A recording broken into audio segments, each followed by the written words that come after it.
morning, everybody. Welcome to a College Bowl special edition of Coast to Coast College Football Pregame Show. I'm your host, Uncle Shally, Bill Shawcross.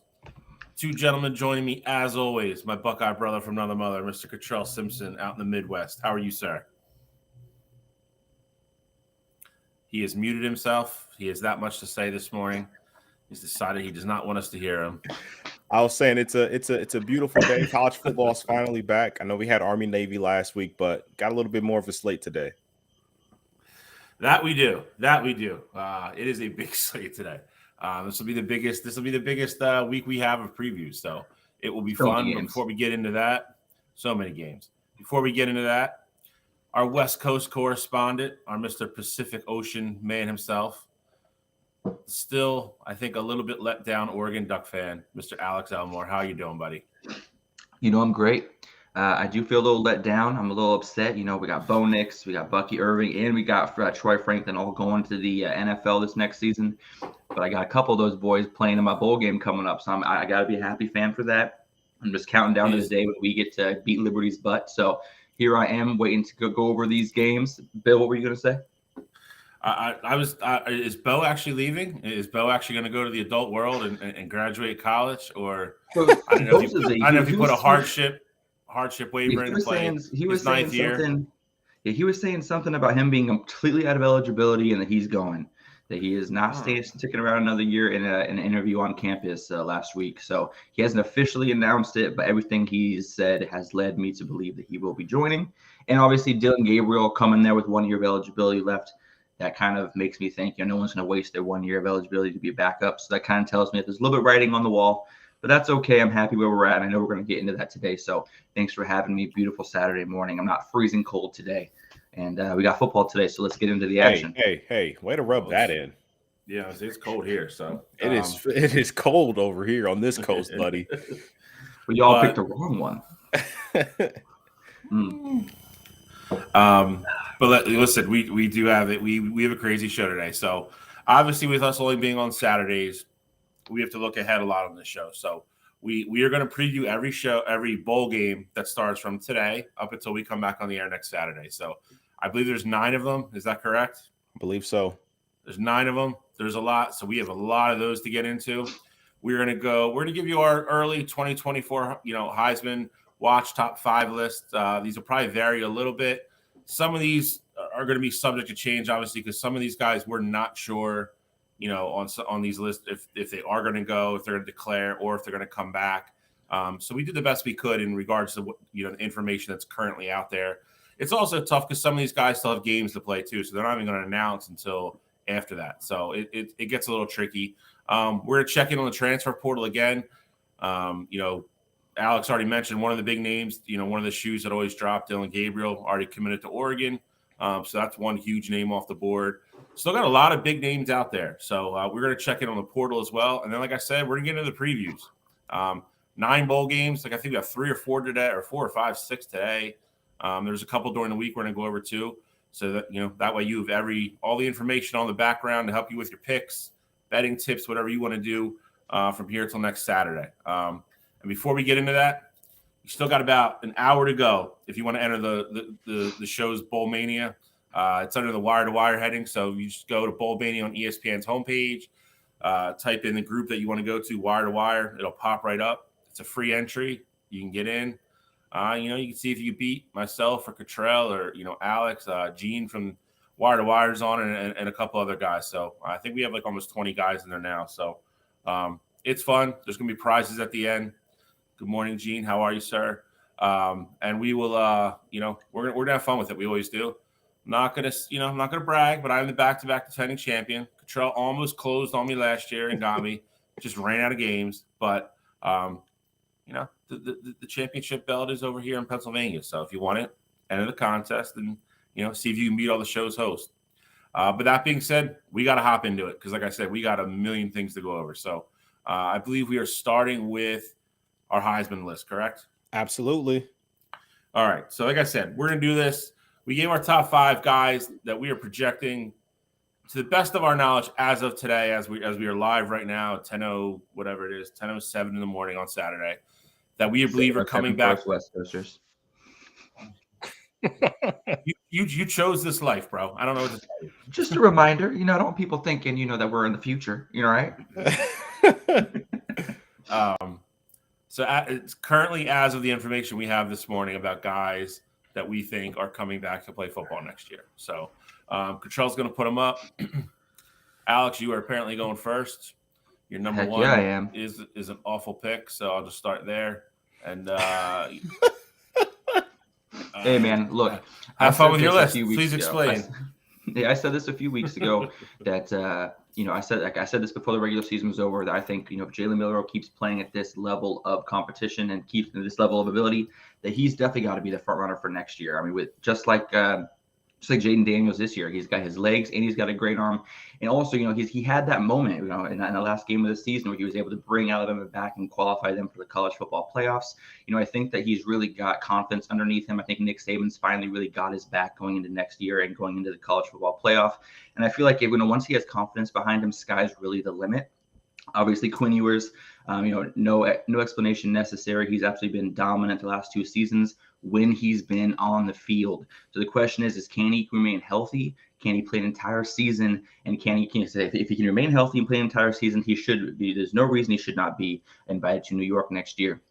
Dylan Gabriel, after the game against Texas where they were able to pull off that upset with Oklahoma, he was mentioned in the discussions of the Heisman Watch list. But ultimately Oklahoma's season did not go the way that they planned. Going to the University of Oregon, playing for the Ducks, we saw the rejuvenation of the career of Bo Nix when he got there. I expect Dylan Gabriel to go there and Dan Lanning to be able to work his magic and make the offense really tailored on his strengths. And I expect to see next year the Oregon Ducks go down the field a little bit more. I'd like to see who we get in the transfer portal as for wide receivers to get him a couple more options and weapons. But I really like Dylan Gabriel in that spot. Jackson Dart, another one of those guys that's multifaceted, able to throw the ball, run the ball, and he's honestly a great leader. I mean, he got injured earlier this year, diving for a first down, hurt his collarbone. And he's really is a locker room guy. The guys will play for him, they'll play their butt off for him, and he'll lead them to victories. Next year's schedule is looking a little tough for Ole Miss, but they've gotten a couple great commits, which we'll talk about here during the transfer portal section. So I won't, burst any new news out early, but I do like Jackson Dart. I've been a fan of his all season. Every time I had a chance to plug Ole Miss, I took that opportunity. Now, this may be a dark horse for some, but this is my guy, Avery Johnson. I watched a lot of Kansas State games this year. We get them early in the morning. Being on the West Coast, we have a lot of those 9 a.m. games. That's typically where I'd see that Kansas State spot. I really like Avery Johnson because while watching the Kansas State games this year, they really used him like Florida used Tim Tebow his freshman year back in the early 2000s into like wildcat packages, red zone packages as well. He had in his very small sample size, he went 36 for 48 with 375 passing yards, 3 touchdowns, no interceptions, and he's got legs for days that he can run all over the field, making impossible throws and can make stretch out plays with his legs. Avery Johnson's first full year on the starter next year. Look for him to be your dark horse Heisman watch. Look for him to be a dark horse on our Heisman watch list next year. I think that he's really going to propel that team forward and take them to the next step. All right, so similar to Alex here, I think I am next up. I got some projections myself here. Number one, I think Quinn Ewers. I think it's going to be his Heisman to lose. Quinn's going back to Texas. At least that's what it seems like now. I'd assume if Texas somehow wins the national championship, maybe his mind starts to think a little bit differently. He doesn't go back to school. But, the reports already came out that he was pretty much interested in going back to school. And I think talent-wise, like next year, he's going to have the best arm in the country. And so, the big thing with Quinn is going to be, can he stay healthy? If he stays healthy, plays the full season, I think you're looking at your favorite to win the Heisman. Number 2, I got Jalen Milroe as well. I think Jalen Milroe at Alabama, while I've been critical of his talent, throwing the football, I think he's progressed throughout this entire season so far. And he has an added dimension that really helps with this Heisman talk. He's going to be able to potentially run for 1,000 yards next year, similar to what you saw with Jaden Daniels. And I just feel like his total production, I mean, regardless of how you think, his talent plays out, his numbers are going to be there with everybody else's, especially if that Alabama team is winning games. And ultimately win the SEC championship again or have an undefeated season. So I think he's going to be up there as well.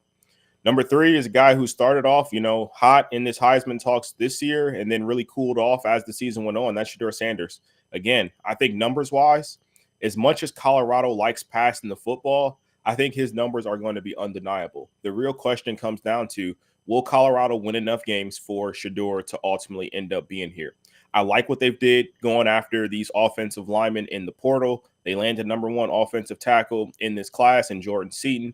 I think he's going to probably be a day 1 starter at left tackle. If he stays at Colorado, he'll be a 3-year starter at left tackle. He's a future first-round pick out of IMG.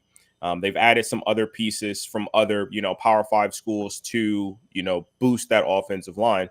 And the nice thing for Shedeur is that not a lot of people from that Colorado team are graduating. A lot of the offense and a lot of his weapons are going to be back. So I like the continuity there. And I think they figure out a way, especially moving to the Big 12 this year in a conference that doesn't like to play defense. I think he puts up some big numbers this year. Number 4 for me is probably one that surprised you a little bit, and that's Jackson Arnold. So Jackson Arnold he hasn't had an official start yet, but this is the guy that essentially took over Dillon Gabriel's job down there at Oklahoma. Jackson Arnold's the guy that, he's the real reason why Dillon Gabriel ended up going in the portal. He's a 5-star kid from last year's class. And again, arm talent is out of this world. He's up there with Dante Moore. He's up there with Malachi Nelson as well. And I expect him to come on the scene, come out hot.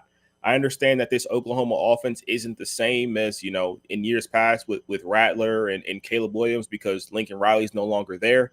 But I expect you to see that kind of production out of Jackson Arnold this upcoming season.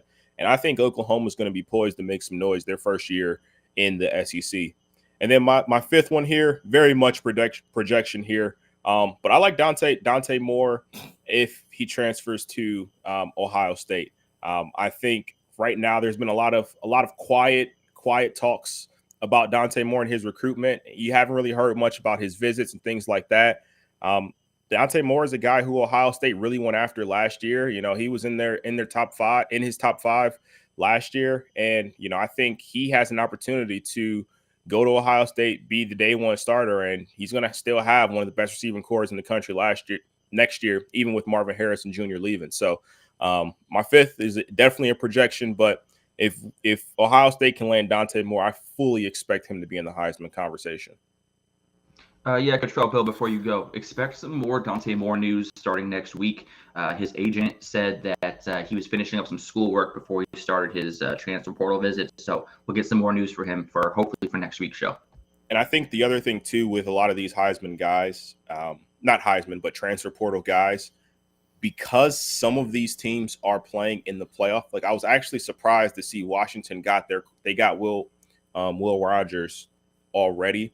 But I think just knowing that a lot of those players that are playing for those teams in the playoffs, they haven't even hit the portal yet. So you don't know what spots might be opened up in the future for, those kinds of teams as well. So I think Dante's in a good spot where he can kind of slow play it because in reality, whatever team he goes to, he knows that he's going to be a starter there. I think it's it's that, and it's also you have to look at the situation. Like Jalen Miller already said he's coming back. We think Quinn's coming back. If you're going to the portal, I think you only have until I want to say it's this Tuesday to enter yourself in the portal. You have a lot longer to declare for the draft. So I think Washington is the one team out of the 4 that's left that's in the unique situation where we know Penix isn't coming back. So I think Washington had to deal with that situation one way or the other. They had to go secure a guy for next year. Whereas Texas, like I said, we think Quinn Ewers is coming back. Jalen Milroe already said he's coming back. I think JJ is the one wild card. I've heard conflicting things from both sides of the camp, for guys that I know that are close to the program. There's a couple guys that swear he's coming back regardless of what happens. There's a couple guys that say he's going to the draft regardless of what happens. So, I think Dante Moore is obviously going to play into that because I think once JJ makes up his mind, I know Michigan's already talked to him. His first visit, I believe, is with Oregon on Tuesday.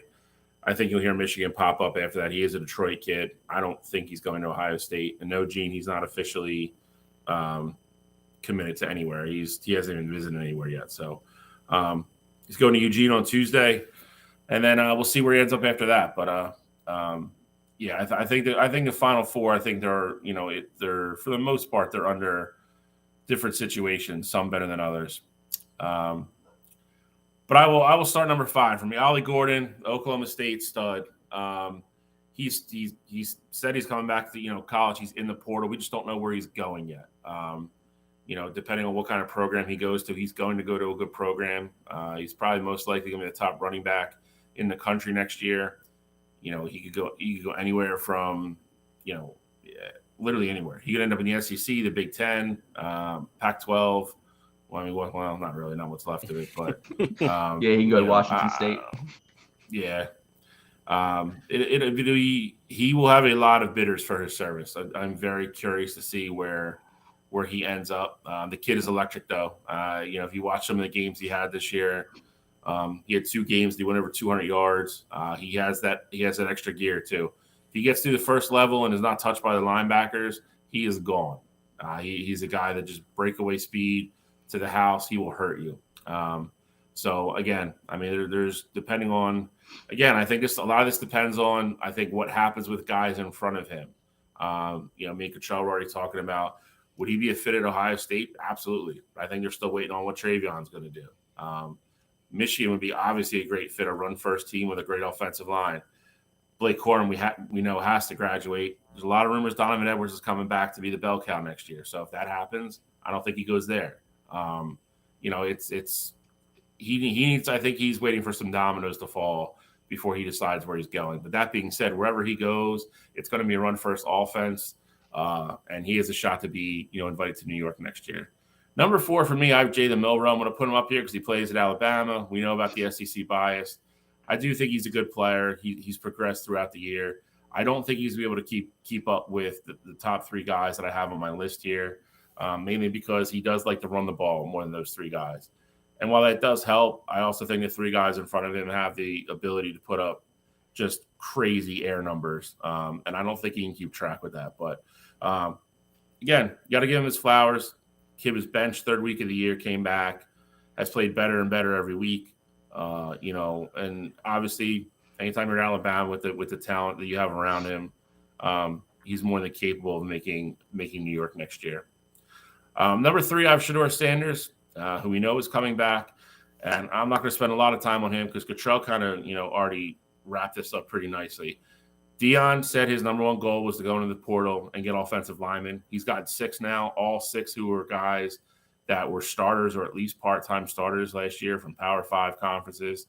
That offensive line is going to be stacked next year. Shedeur Sanders got knocked down almost 1 out of every 3 dropbacks he had last year. The kid got the crap beat out of him. He really did. Tough kid. He showed what he can do when he has time. Colorado should be better next year. They're in a very, very watered down, Big 12. They should have every opportunity in the world to make the college football playoff next year. They will probably win the Big 12. And I think that's all going to help Shedeur Sanders' stock, and it's going to help his resume to get to New York. Number 2, Dylan Gabriel going to Oregon. Left Oklahoma. It appears everybody's leaving Oklahoma over the last 3 days. Very, I would say, concerning narrative coming out of Norman right now for Brent Venables. 12 kids entered the portal in the last 3 days. Dylan Gabriel was already gone. He's committed to Oregon. Likes Dan Lanning's system. I think it will, feature what he does well. He throws the ball. I think he will put up, more big numbers. I think Oregon will be very competitive in the Big Ten next year. He'll have a nice resume, and and I think his stock will continue to rise as long as the Ducks continue to win. Number 1 for me is Quinn Ewers, blue chip kid, 5-star. We've talked about him a bunch, dating all the way back to when he committed to Ohio State, left, and in Texas now. A little bit. I think the only thing that worries me a little bit is a lot of his skill guys are going to move on. But I think if he stays there, he's going to be a true senior at that point. Kid's got arm talent for days. Can throw every ball, short, middle, deep. He is fun to watch when he's healthy, when he has time. Alex did mention the one thing. He seems to be, I don't want to say fragile, but he is a little bit injury prone. He's missed games the last 2 years. He's got to learn how to stay on the field and take care of himself. So, but going into as of the information we have right now, I would say Quinn Ewers slightly for me over Dylan and Shador Sanders would be my number one Heisman favorite going into 2024. My one thing, and the big reason why I didn't have Dylan Gabriel on my list, it's a different ball game going to for me, it's a different ball game. Not only going from the Big 12's like style of defense going over to Oregon, but that being their first year in the Big 10, like Oregon's schedule, how it's set up, is kind of brutal. Not the teams that they face, but once they get into conference play, they're flying across the country and then flying back for every other home game. Like they don't have like a home stretch. And for me, that's like the biggest reason. Cause I'm sure people are probably wondering like, why am I low on Dylan Gabriel? I just think that him in the Big 12 isn't going to translate to him going over to the Big 10 as much as everybody else does. What's up, Travis? Tell Chunk I say hi. Wouldn't it be crazy if Ollie Gordon, like I know this will never happen in a million years, but Iowa's defense, Ollie Gordon shows up to be Iowa's running back? That would be like, no matter. I know it won't happen, but I would think that would be amazing to see that. I wish Iowa could get some bigger offensive transfer portal candidates. But what's next, you guys? I just think with Iowa, again, we talked about them, either last week or a couple weeks ago. If they hire the right offensive mind, like I think guys will ultimately go there. I just think they kind of got to get creative. They got to get maybe the best offensive mind in FCS, maybe like a running backs coach or something like that in the NFL. Like you got to think outside the box, somebody that has a, futuristic kind of style of offense, and then, bring in your guys. You got to do that.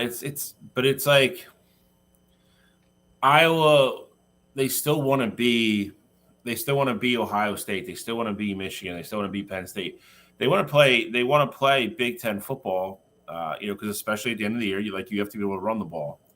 Their linemen are never the issues. They can never get a really competent quarterback there, and they struggle. They always have good tight ends, but they struggle to get guys on the outside. And I do agree with Cottrell. I think you either have to, I don't want to say sell your soul, but you either have to go out and drastically either overpay for that one guy that's out there that everybody wants, or you have to go get a mid-tier coach, a head coach that's offensive minded, and say, hey, it's still better to be the OC, possibly be the head coach in waiting at Iowa than it would be to be the head coach at a mid-tier like Mac school or something like that.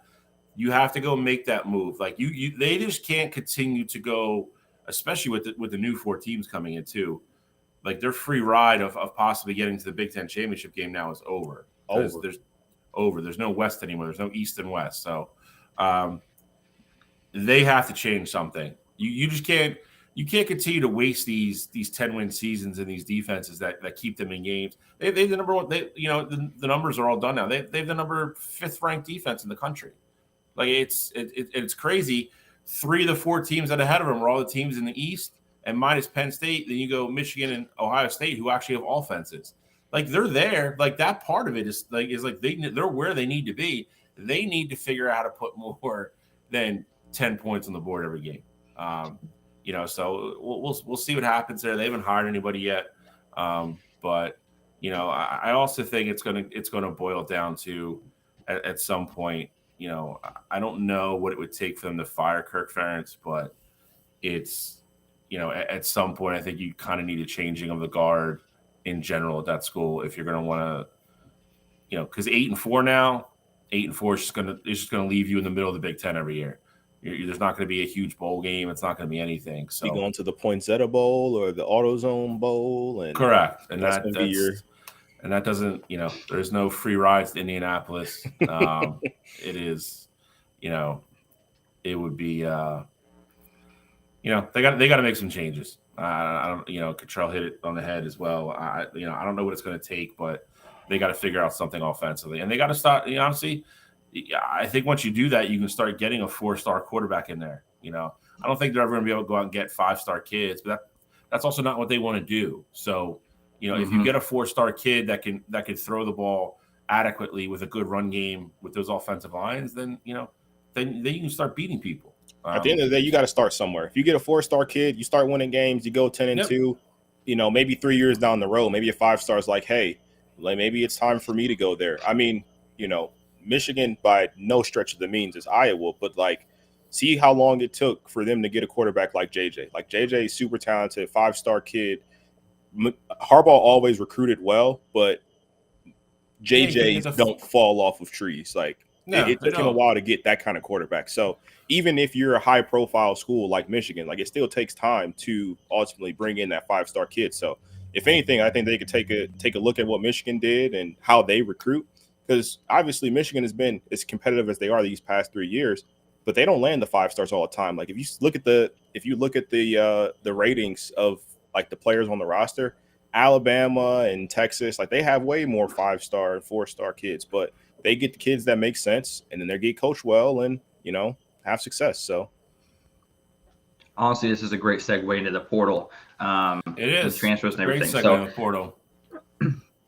so I got like 10 names here that were on our list Okay. last week that have ultimately committed. Like, of course, if you guys got anybody else, I know there's some people still taking visits, like Walter Nolan, and we mentioned Dante Moore. Like, obviously there's some more big names out there, but these are just 10 guys who I definitely wanted to highlight that have already made the move to their new schools.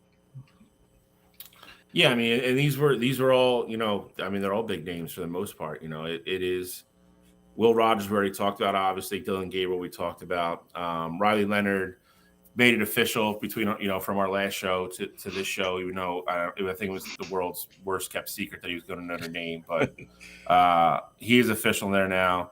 Tyler Van Dyke. It's one of the more curious moves, but I think it's a good reset for him.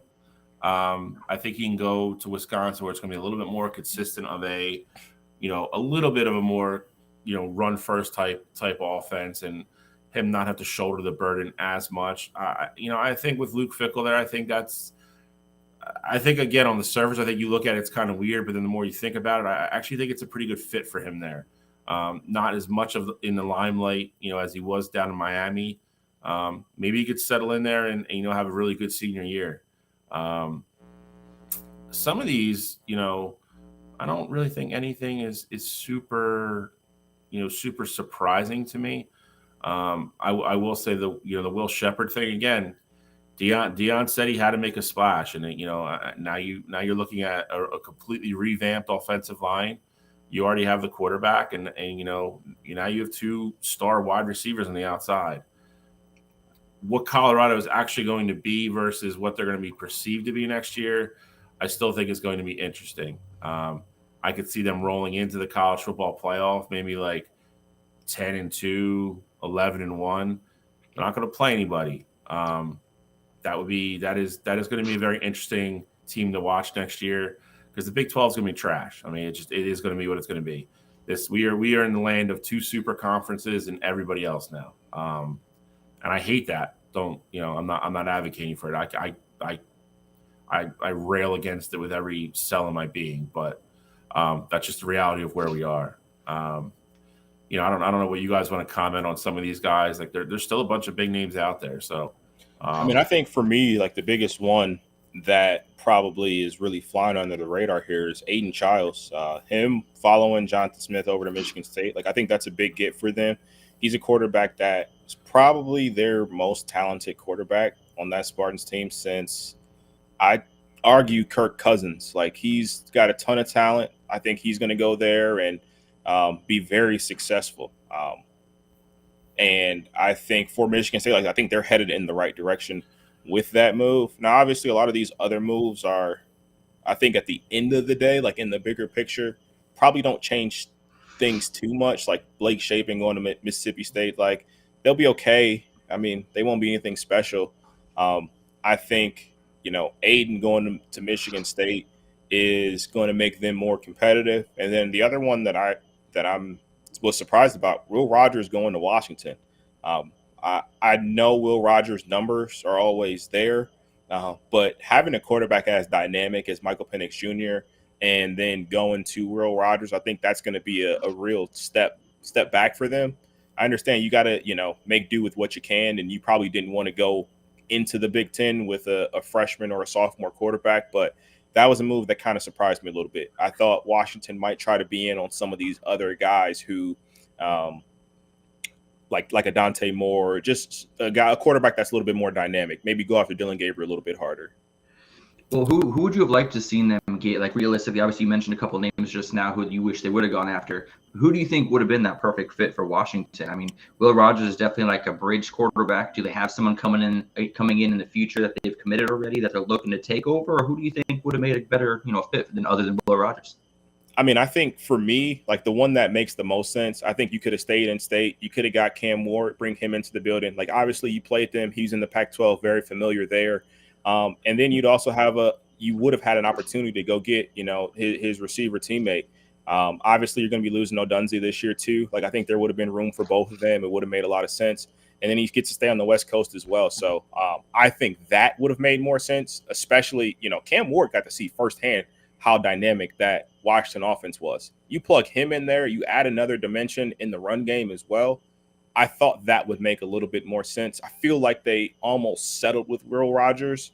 But I mean, that's not me saying that he won't be successful there. I just thought they'd go after a guy that's a little bit more dynamic, especially coming off of a season where they just went undefeated and made the college football playoff.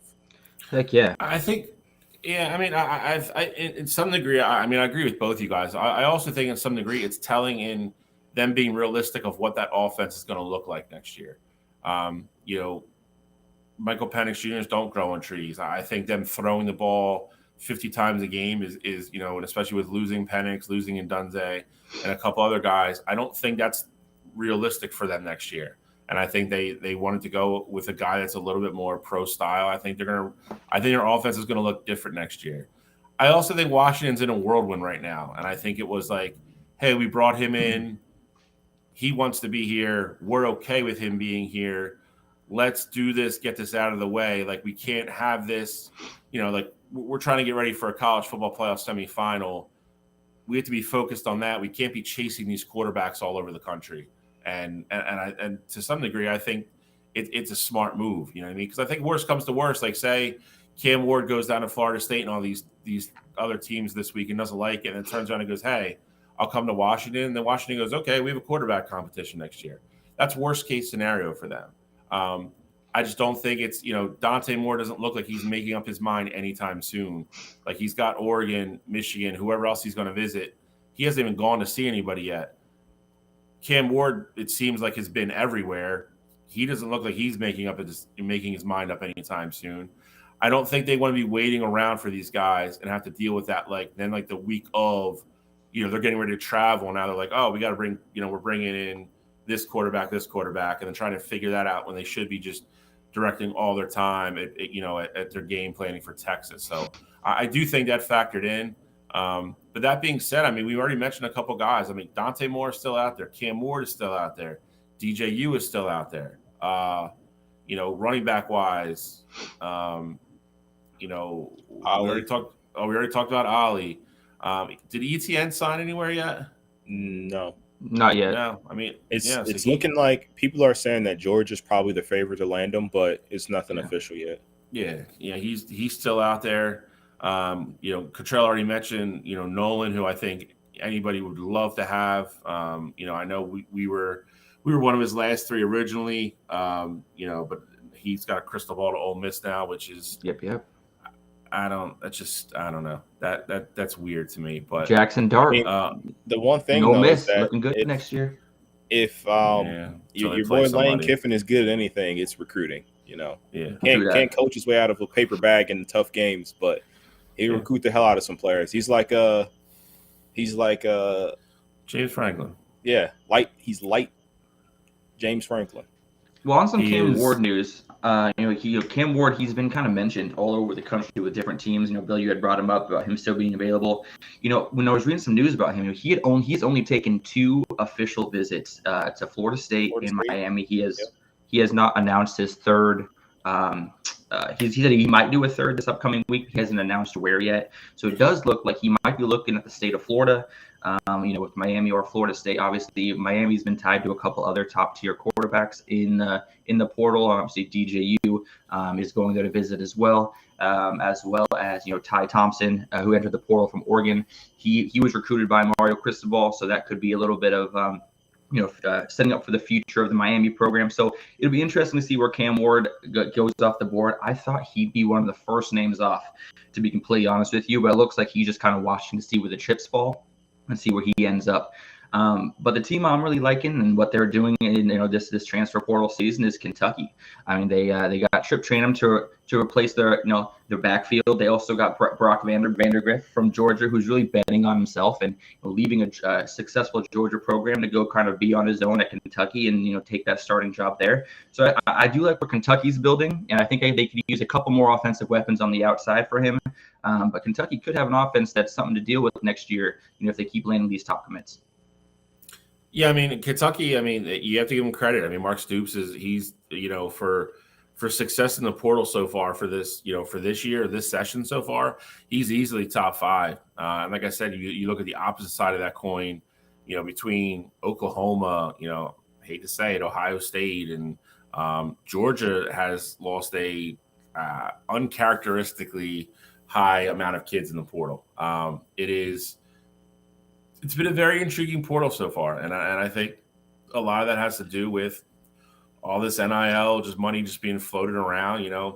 5-star kid goes somewhere for 1 year, they don't like their playing time or whatever, they just go, I'm going to hit the portal and I'll just go transfer somewhere else. They'll give me a couple $100,000 to go there, and I'll figure it out. And I hate that because that's literally it's completely against. Yeah, it's what it is. It's literally against the spirit of what college football should be. I have no problem with kids wanting to transfer and get a fresh start, or if their coaches leave.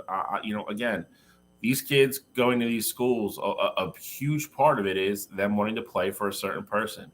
If that person leaves, I think they should automatically be able to transfer for free. Other than that, I mean, the easiest way to curtail that is just to put it back in. Like, if it's not a hardship waiver, or you've used your free transfer, or your coach doesn't leave, you want to go somewhere, that's fine. You're going to sit.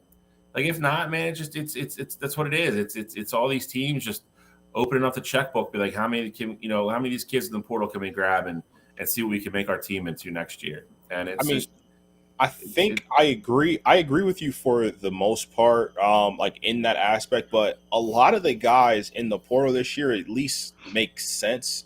Like, Dylan Gabriel was in a situation, like, I know you look at him like, oh, he transferred from K-State to Oklahoma. Now he's going to Oregon. But if in reality, if he would have stayed at Oklahoma, he would have used his last year of eligibility to be a backup quarterback. Jackson Arnold had been penciled in to be that starting quarterback for a while. I don't even think at this point it would have been an open competition. It's like, hey, we brought in Jackson Arnold, this 5-star kid. The plan was always to have him start his sophomore year. And so I get Dylan Gabriel transferring. I know you look at it like, hey, this is his third school now in 3 years. But to me, like, that makes sense. Like, Riley Leonard going from Duke to Notre Dame. I know that's one of the situations that you mentioned with Elko leaving. But, like, to me, that makes sense. Like, there's a lot of, right now at least, I haven't seen anybody or any school where it's been like, okay, that doesn't really make sense. And clearly they're just chasing after the money this year. Like, in years past, when we saw Jordan Addison leave Pitt to go to USC, it made sense because his quarterback was leaving. But we know he ended up going to USC because they gave him the biggest NIL deal on the map. Like, I think this year, while there's a lot of names there, there's nothing to me jumping off the board like, hey, this guy's clearly leaving because of money, not because of playing time, not because of his coach leaving, and it's strictly money. Like, I haven't seen that as much this year. The one thing that I really kind of wish that they would change, though, is I wish that they would let bowl season and the college football playoff play out before the portal opens up.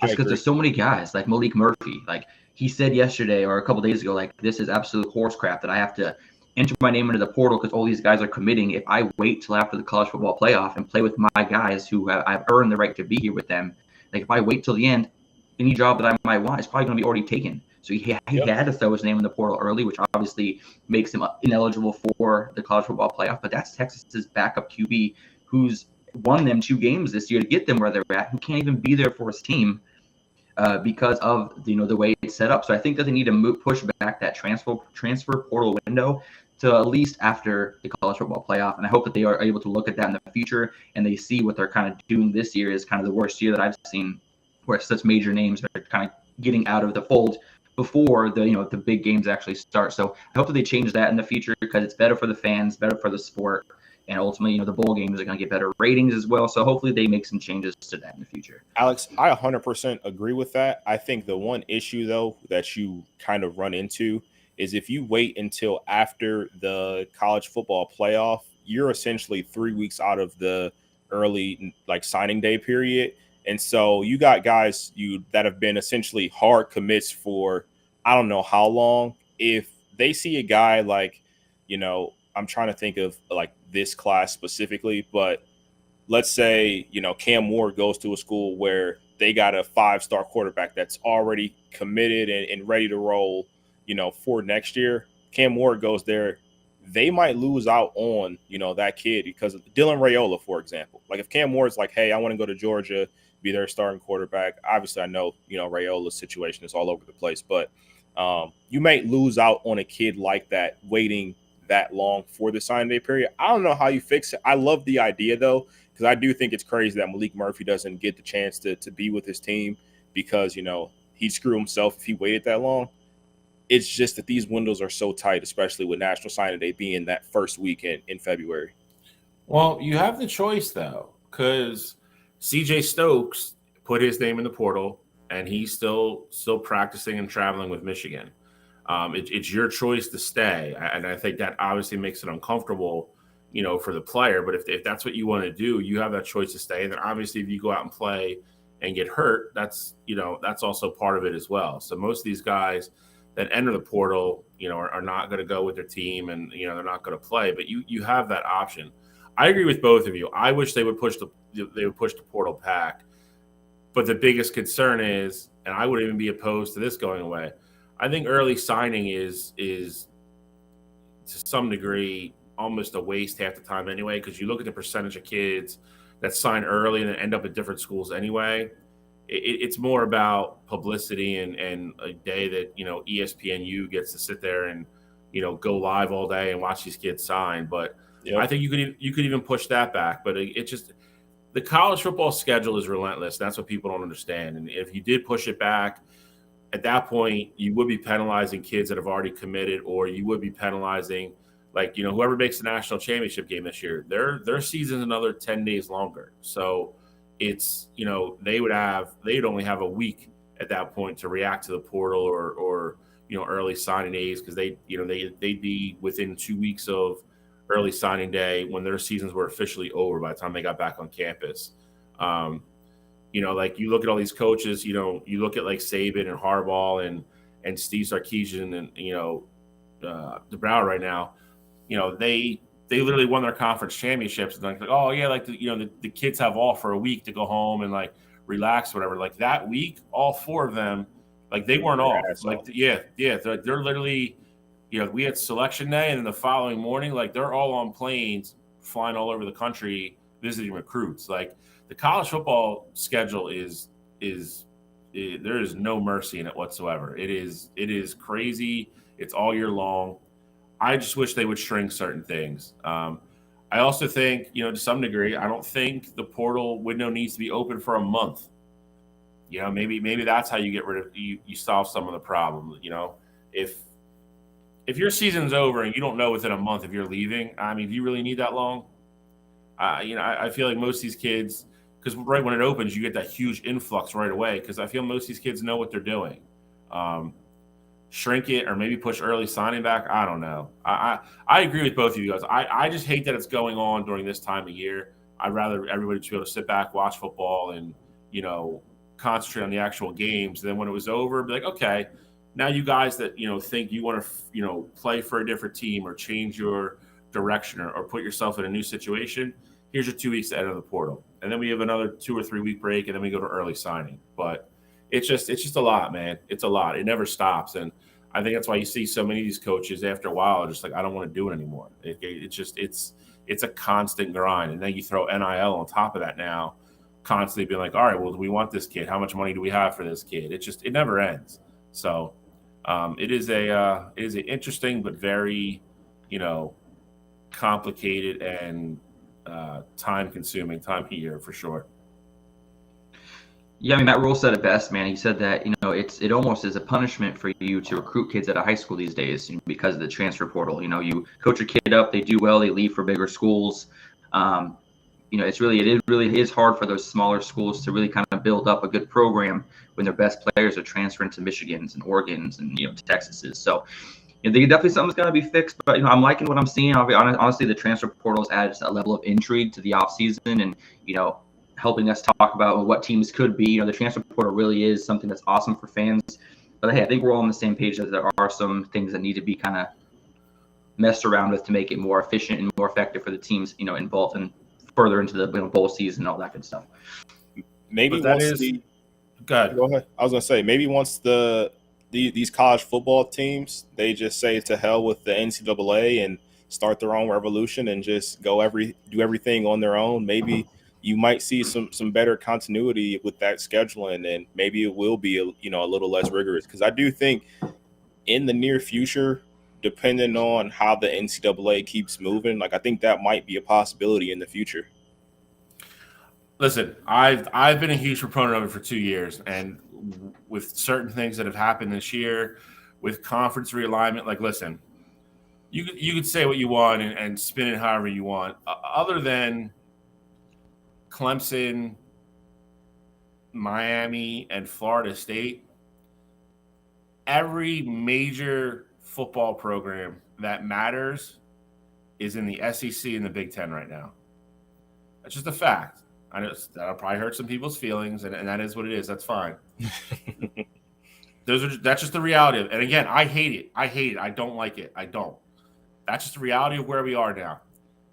At some point in the next couple of years, if the NCAA continues to screw kids over, doesn't support them, screw kid over on waivers, and and continue to go after these programs for stupid little things, all of their presidents and ADs are eventually going to get in a room somewhere.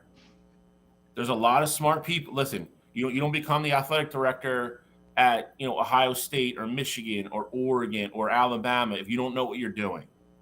They're all going to get in a room. There's a lot of smart people. They're all going to get in a room eventually and be like, what are we doing? Like what they can do all together is way more powerful than anything the NCAA could come up with or counter with. Like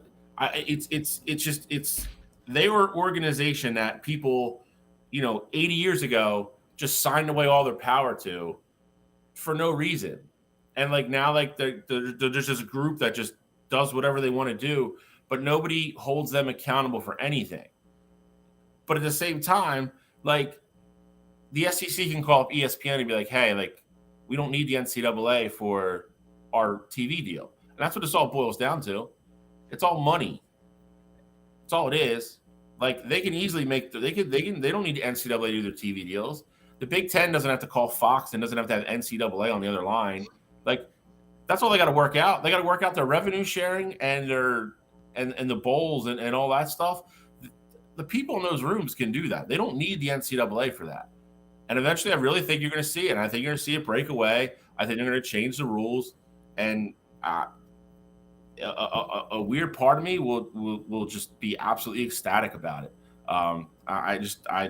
I've railed against them, and this isn't a Michigan thing. Like, like me and Cottrell have talked about the travesties of the NCAA since we started Wire to Wire 3 years ago. I hate them. I think they suck. The treatment of the athletes, and they don't care. They care about making money, and that's all they are. They started as a nonprofit organization, and now they make close to $10 billion a year. And that's why they don't let certain things go, because they just want to keep their money and they don't want to give it to anybody. But going back to Alex's other point, that's why a lot of people are the big proponent of putting the 1 year sit back in place, because then you take the freshman kid who's like, all right, do I really want to transfer? Do I want to leave Nebraska and go to Ohio State and know I have to sit a year and not really know, what that climate looks like 2 years from now? Or do I want to stay here and give my coach a year to figure it out and toughen it out and be a Cornhusker for 4 or 5 years? And that's that's one of the biggest reasons why a lot of people are proponent of that rule. Because if not, these kids just hop. That's what they do. They just go, all right, well, Nebraska, I don't think we're going to be good next year. I'll go to Ohio State. And if I go to Ohio State, there's going to be 3 5-star quarterbacks there. If I don't get picked there, then I'll just bounce somewhere else. Like, and that's honestly, that's what a lot of people are getting sick of. In my opinion, though, and Alex, I definitely want to hear from you too, because I feel like you're a little quiet today. What is so bad about jumping to different schools? Like, why is that such a? It's not that it's bad, but I don't think what people are understanding is that is like the start of how all this stuff happened. Like when they took that away, you have kids bouncing around. Now you add NIL on top of it. Like it's it was the start of, like, that was like the flicker of the match that lit all this other crap on fire. And now it's like, and that's where the schools a little bit get upset, because now it's like, okay, now in current day, now we're paying this kid to come here on top of giving him an education, and he doesn't like a way an assistant coach talked to him one day, or he's not happy with his playing time, that, because maybe he's dogging it in practice, and now that kid leaves and we get nothing. And that kid could go from Nebraska, and then he'll go play in Michigan, and next year he'll come in here and play against us. Like, it's not the NFL. Like, it's not free agency, and that's, again, it's cause and effect, and that's it's one of the reasons we went down this road that we're down. If you just want to make it a free for all, then make it a free for all. But then, like, you can't recruit kids. Like, you can't on one hand be like, hey, you guys are signing this letter of intent, you got to come here. But then once you get here, you can just roll after we pay you and after we give you a free year education. I agree with the old argument, which was like, all right, well, how much is an education worth to a 5-star kid that's going to go pro in 2 years? I get that. I get that argument. But now that's not where we're at anymore. Now it is, okay, you come here, we're giving you, like Quinn Ewers. Like, hey, they gave that kid hundreds of thousands of dollars, never played, rolled out. Did he give that money back?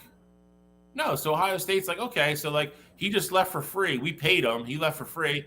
And now he went and got more money from Texas, and now he's playing down there. Like, that's not fair to Ohio State. It's not. Like, or maybe you put that rule in, like, hey, you go to this school and you want to transfer with no penalty, but you took NIL money, then you got to pay that school back their NIL money.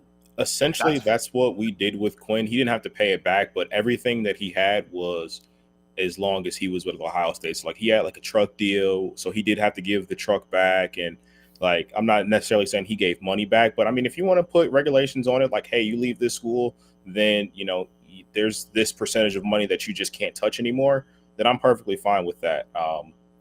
But I just personally, I don't have a big issue with players hopping in the portal, especially if it's down to playing time. Like, if it's a money thing, then like that's where I have issue with it. Like, if you're playing at, Ohio State, and then, USC is like, hey, we saw you were incredible this year, we're going to give you $10 million to come here and be our starting quarterback, and then they end up transferring for that, I am against that, because like I think that's dumb. But I think if it's down to playing time and down to coaching changes and things like that, I have no issue with kids hitting the portal. I get that, but like, let's be honest, like, how much of it is that now, though? Like we used Jordan Addison, and Jordan Addison hit behind because, his OC left and because Kenny Pickett went pro. But it was also because USC was dangling like, hey, you want to play for Pitt next year, where, you guys are, and they were terrible this year or last year, like, you guys are going to be okay, or you want to go to USC with Lincoln Riley? Oh, and by the way, there's an envelope with $2 million in it. Like, he went to USC to play for what he thought was going to be a better team with Caleb Williams, but because of the money, like, you can't have it both ways. Like, this is like anything with society. Like, it was like we had this system over here that was probably too stringent and broken, like, and not giving these kids any freedom. But then instead of like going to the middle and finding a happy medium, we went all the way to the other side, and now it's like it's a goddamn free for all. Like, and now we practically have free agency in college football. Like, it's got to be reined back in a little bit.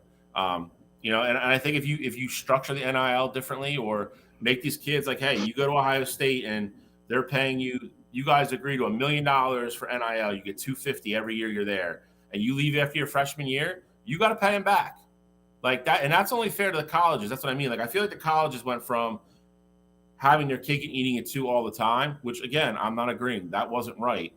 But now we're to the other side, where it's like these kids are openly just screwing schools over and just bouncing around and taking money. Like, there's got to be some kind of course correction there somewhere. Look, I know we got games starting here. We got a game starting here in 4 minutes, so I just want to end this real quick here. But here's my problem with the transfer portal is that because of the transfer portal, we're never going to see teams like Boise State in the college football playoff. We're never going to see teams, like UCF and smaller schools, because all their top talent, as soon as they get good, as soon as they get coached up and they show what they're able to do, they're transferring out. They're not able to build that around that quarterback for 4 years. They're not able to build around that running back, that wide receiver. They're not able to build a good offensive game plan that the fan base is able to get behind. Because as soon as their quarterback does well at a smaller school, guess what? He gone. So they need to do something, whether, like Bill said, whether it is the year sit out. I think that was honestly a reason why transfers weren't as high, say 10 years ago, because a lot of kids didn't want to sit out that year, or they were the backup and would have had to sit one more year anyway before they became the starter. So kids weren't moving as much. Obviously, money's involved, and that changes things. But I fully believe that smaller schools aren't able to get better. That's one of the reasons why Washington State and Oregon State were left out of big conferences, because they don't draw a lot of top talent. They have to build their talent, and they are not. And they're, because of the transfer portal, they're not able to do that. So I think there's a couple things that need to be tweaked here. But like I said, it is good for college football. It gets us talking about it all year long. The possibilities. But I think that they definitely need to change some stuff up. I will say the one thing for me that I think can potentially change that, though, now they're moving to a 12-team playoff. I think you will start to see some of these smaller schools that are going to be fighting for that at-large, or that automatic berth, being the highest rated group of 5 teams. So I do think, once teams start to build that, I mean, if you get Boise State, let's say this year they go 11-1, they are that team that get in the playoff. If they win a game or two, kids are going to want to go to Boise State, and they're also going to see like, hey, I can be on the highest stage possible playing at a school like Boise State. So I think before you had the issue where I say it all the time. College football had been one of the only sports where not every team could go on and win a national championship. Literally every other sport in the NCAA, if you competed your hardest and you won what was in front of you, you had an opportunity to go win a national championship. And college football was the only one where you didn't have that opportunity. Now I think the playing field's a little bit more equal in terms of having the opportunity to get there. But time will tell, I guess. Yeah, I mean, listen, that Boise State team is the prime example of, it's not special if it happens every year, but it's special when it happens every 6 or 7. There is no college football fan that's my age, Cottrell's age, or anybody that didn't watch that game or hasn't watched that game and can't talk about that game, because that's how iconic that game was. And that happened because that team built itself for 3 years, kept winning, went that year undefeated. They're like, you got to let us in. And they did. And everybody's like, oh, Oklahoma doesn't care, blah, blah, blah. Like, that's BS. They were trying to win the game. Like, that game is so special because that little team built itself for years and years and years. Alex's point is spot on. You don't see it anymore, because if a kid goes to one of those schools in 2 years, then all of a sudden, Michigan comes calling, Ohio State comes calling, and then that kid leaves. And now you've you've a pretty good team, and now you're starting over at the quarterback position.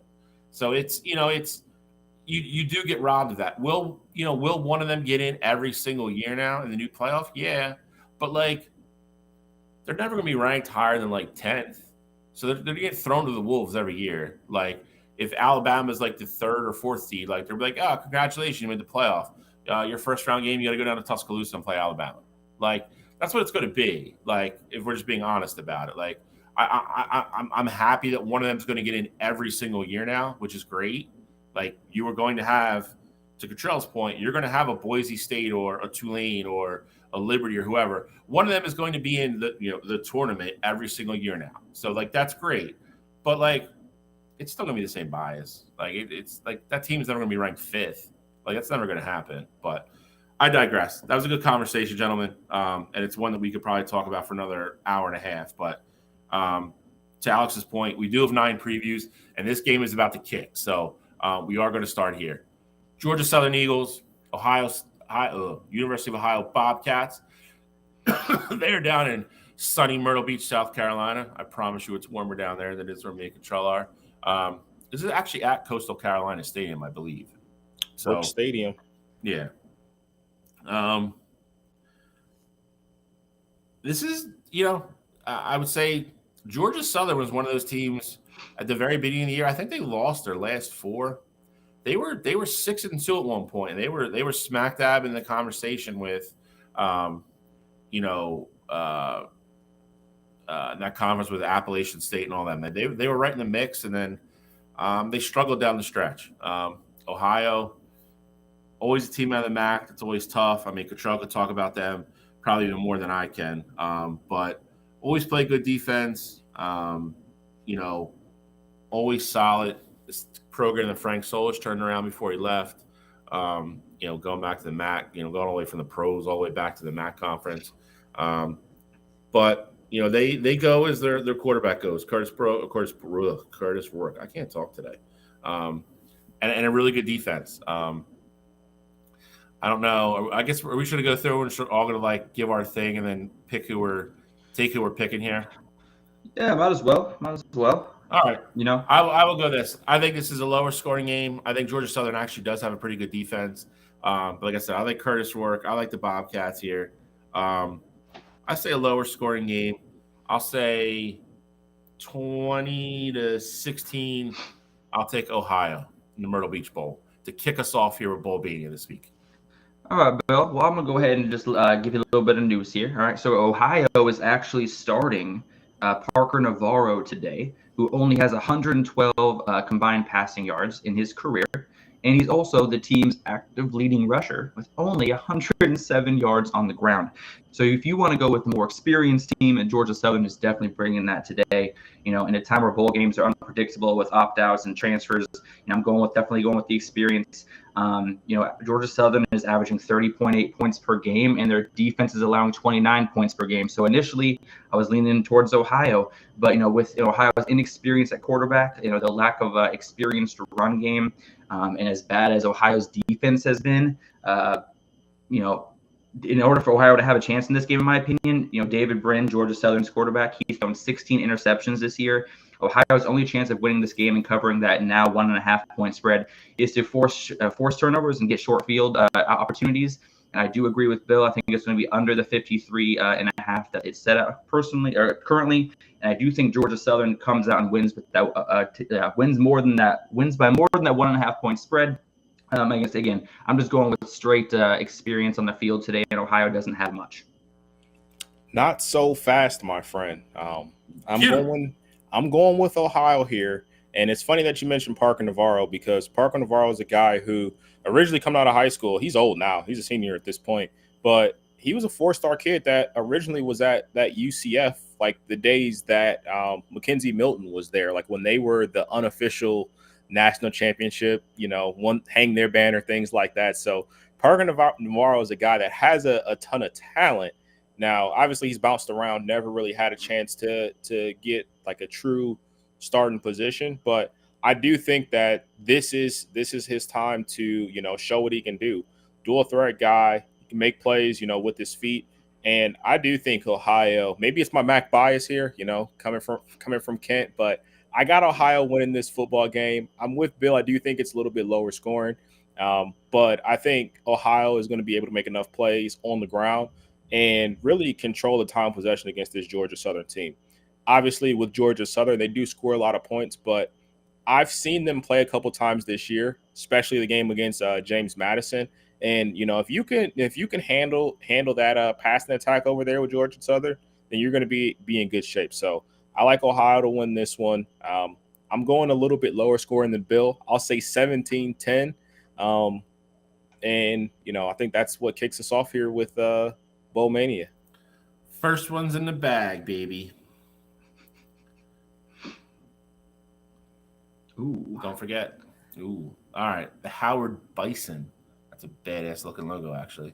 Yeah, it is. Versus the Florida A&M Rattlers. I like their logo as well. This is at the Mercedes-Benz Dome down in Atlanta, Georgia. This is the Cricket Celebration Bowl. I know. What a terrible Get excited. name. Dude, just wait. There are some of these bowl games when I came across them, I was like, what? So just wait. This is not even the best one. All Honestly, this game is pretty awesome. I'm excited for this one, man. Howard's offense that averages 28.7 points per game. Florida A&M is rocking out at 31.5. So both these offenses, are able to put up some points.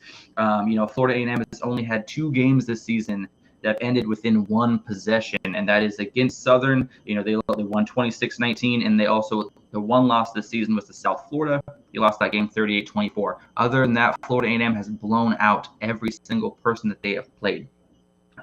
Willie Simmons, coach of Florida A&M, remember his name. He is a name to remember. He is 44-13 in his 5 years at Florida A&M. I would not be surprised if he starts getting looks from some bigger programs going down in the future.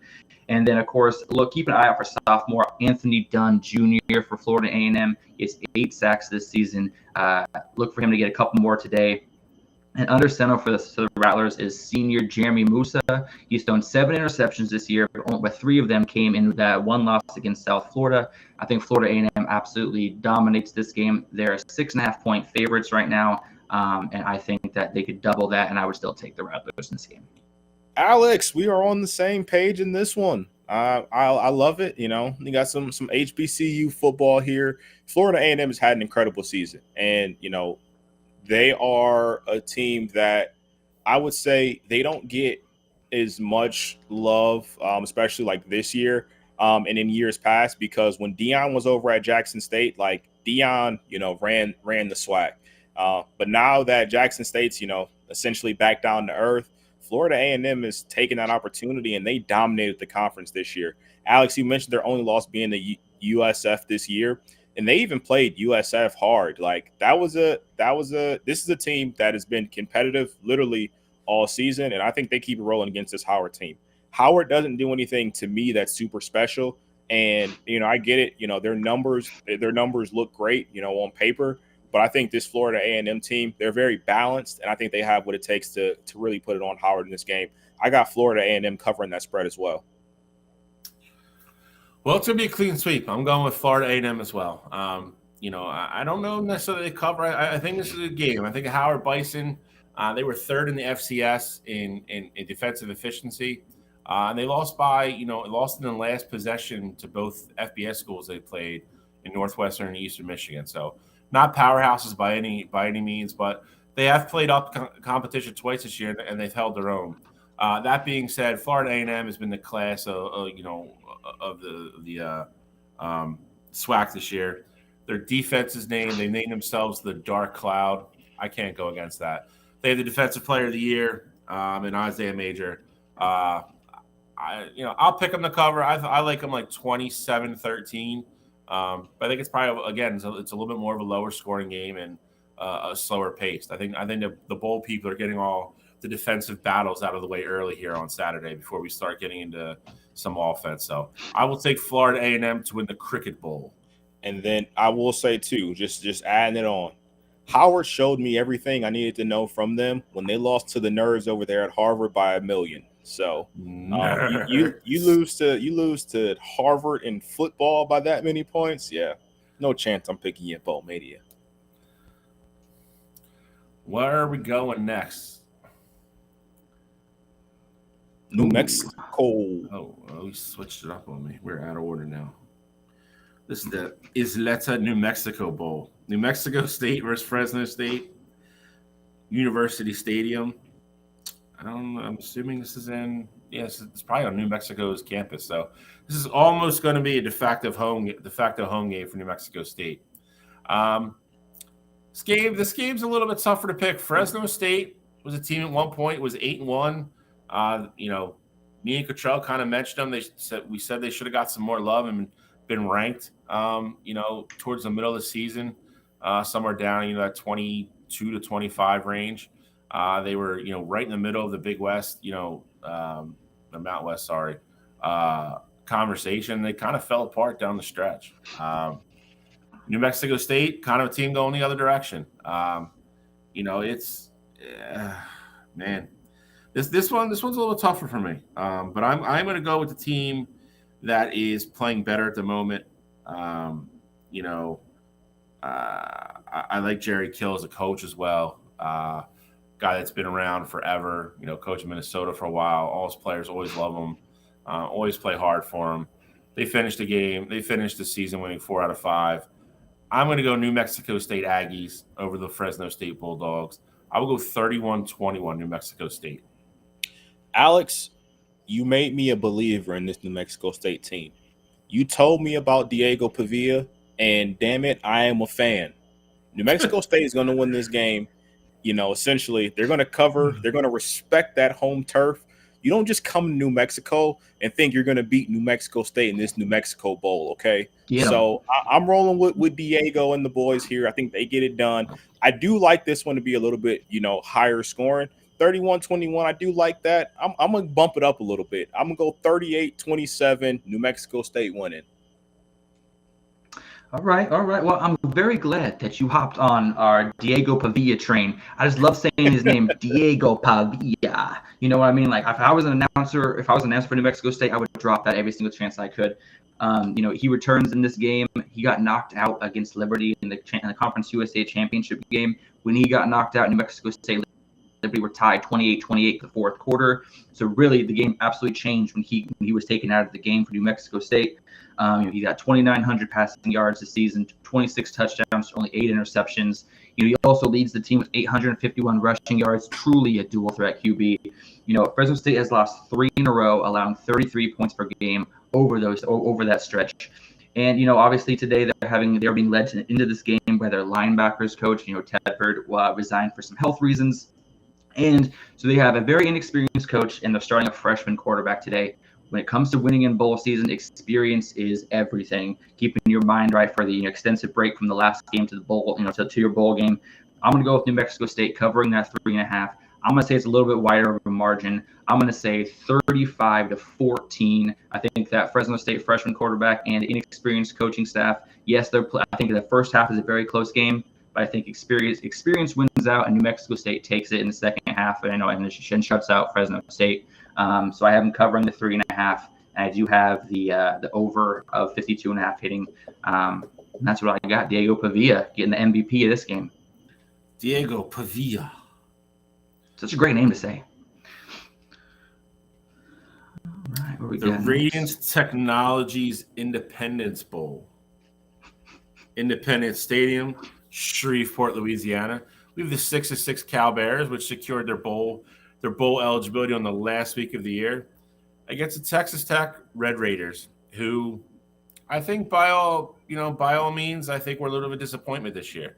I believe Cottrell, was definitely higher on them. I was as well. I thought they might even kind of be a dark horse to factor into the Big 12. That was Alex, not me. Yeah, that was me. I picked them for the Big 12 championship game, and that turned terribly. Well, they got the Elmore curse. So they went up to week 1. It got smoked by the Cowboys of Wyoming and Laramie, and that was pretty much the end of it. That being said, I'm sticking with the Red Raiders here. I still think they just have too much talent. Cal, just kind of like, bottom fed their way on the bottom of the Pac-12 to become eligible for this game. I still like Texas Tech's defense a lot. So I'm going to go Texas Tech here. I'll go 27-16. I think the Red Raiders take care of Cal.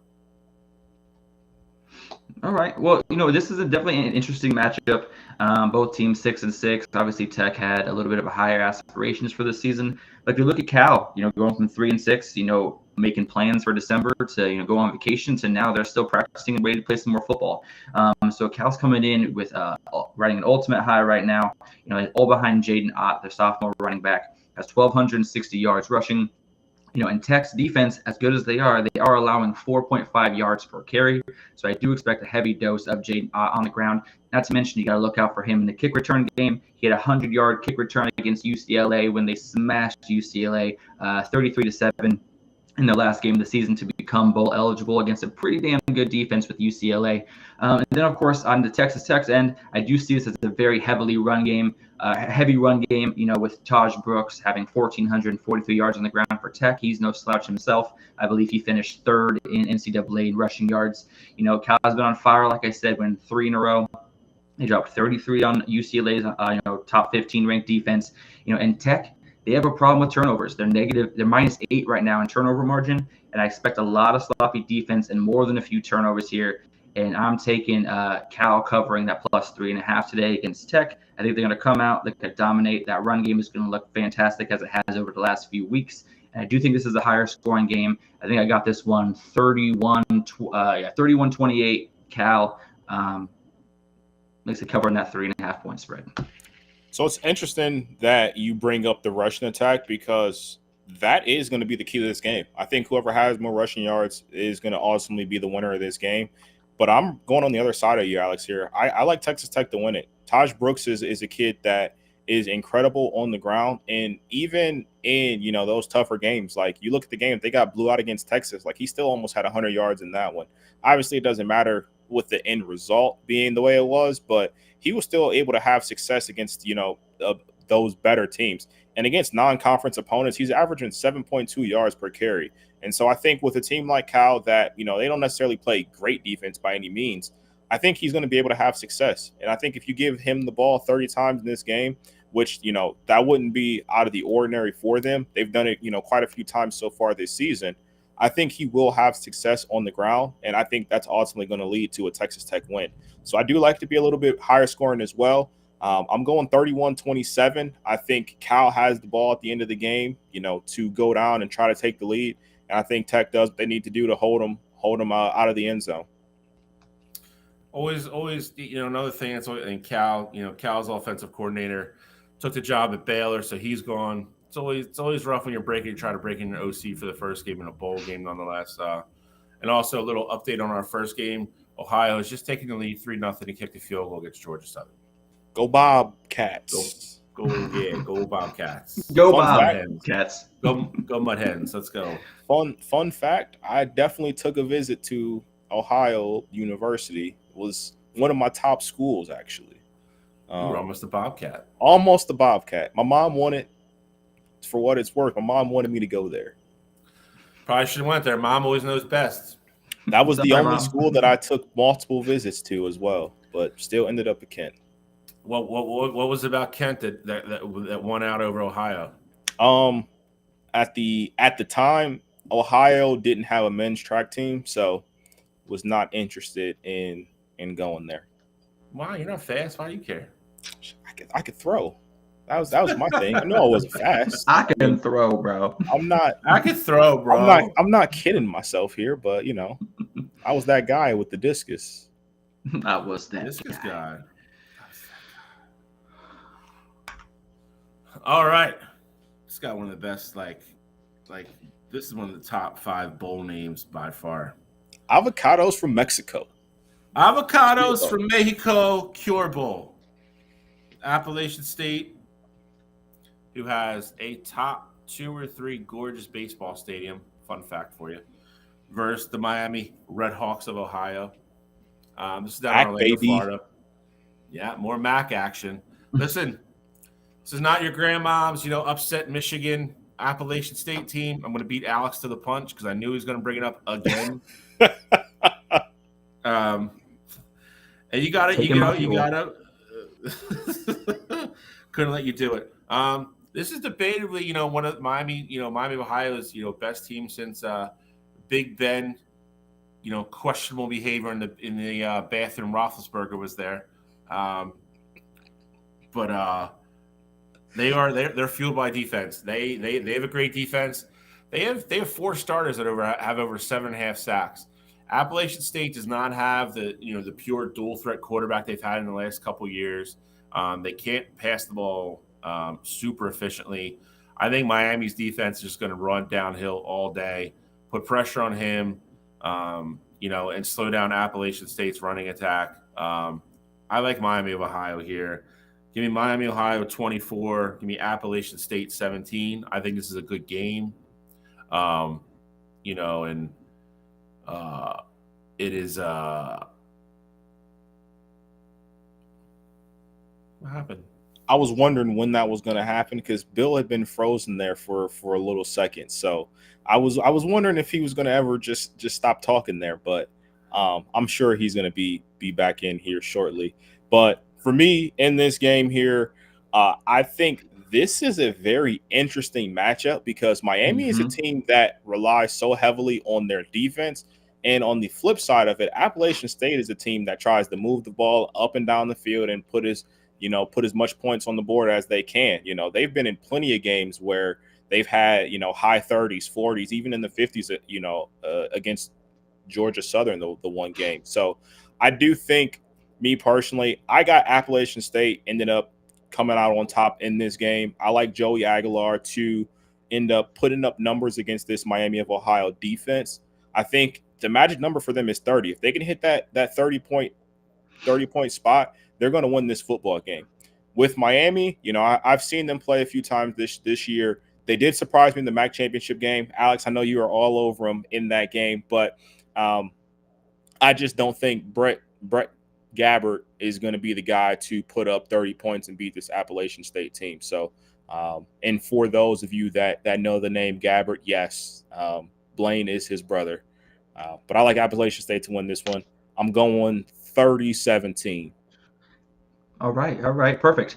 So here's what I'm going to say about this game. Brett Gabbert, he went down. Avon Smith came in and helped Miami rack off 5 wins before entering the portal.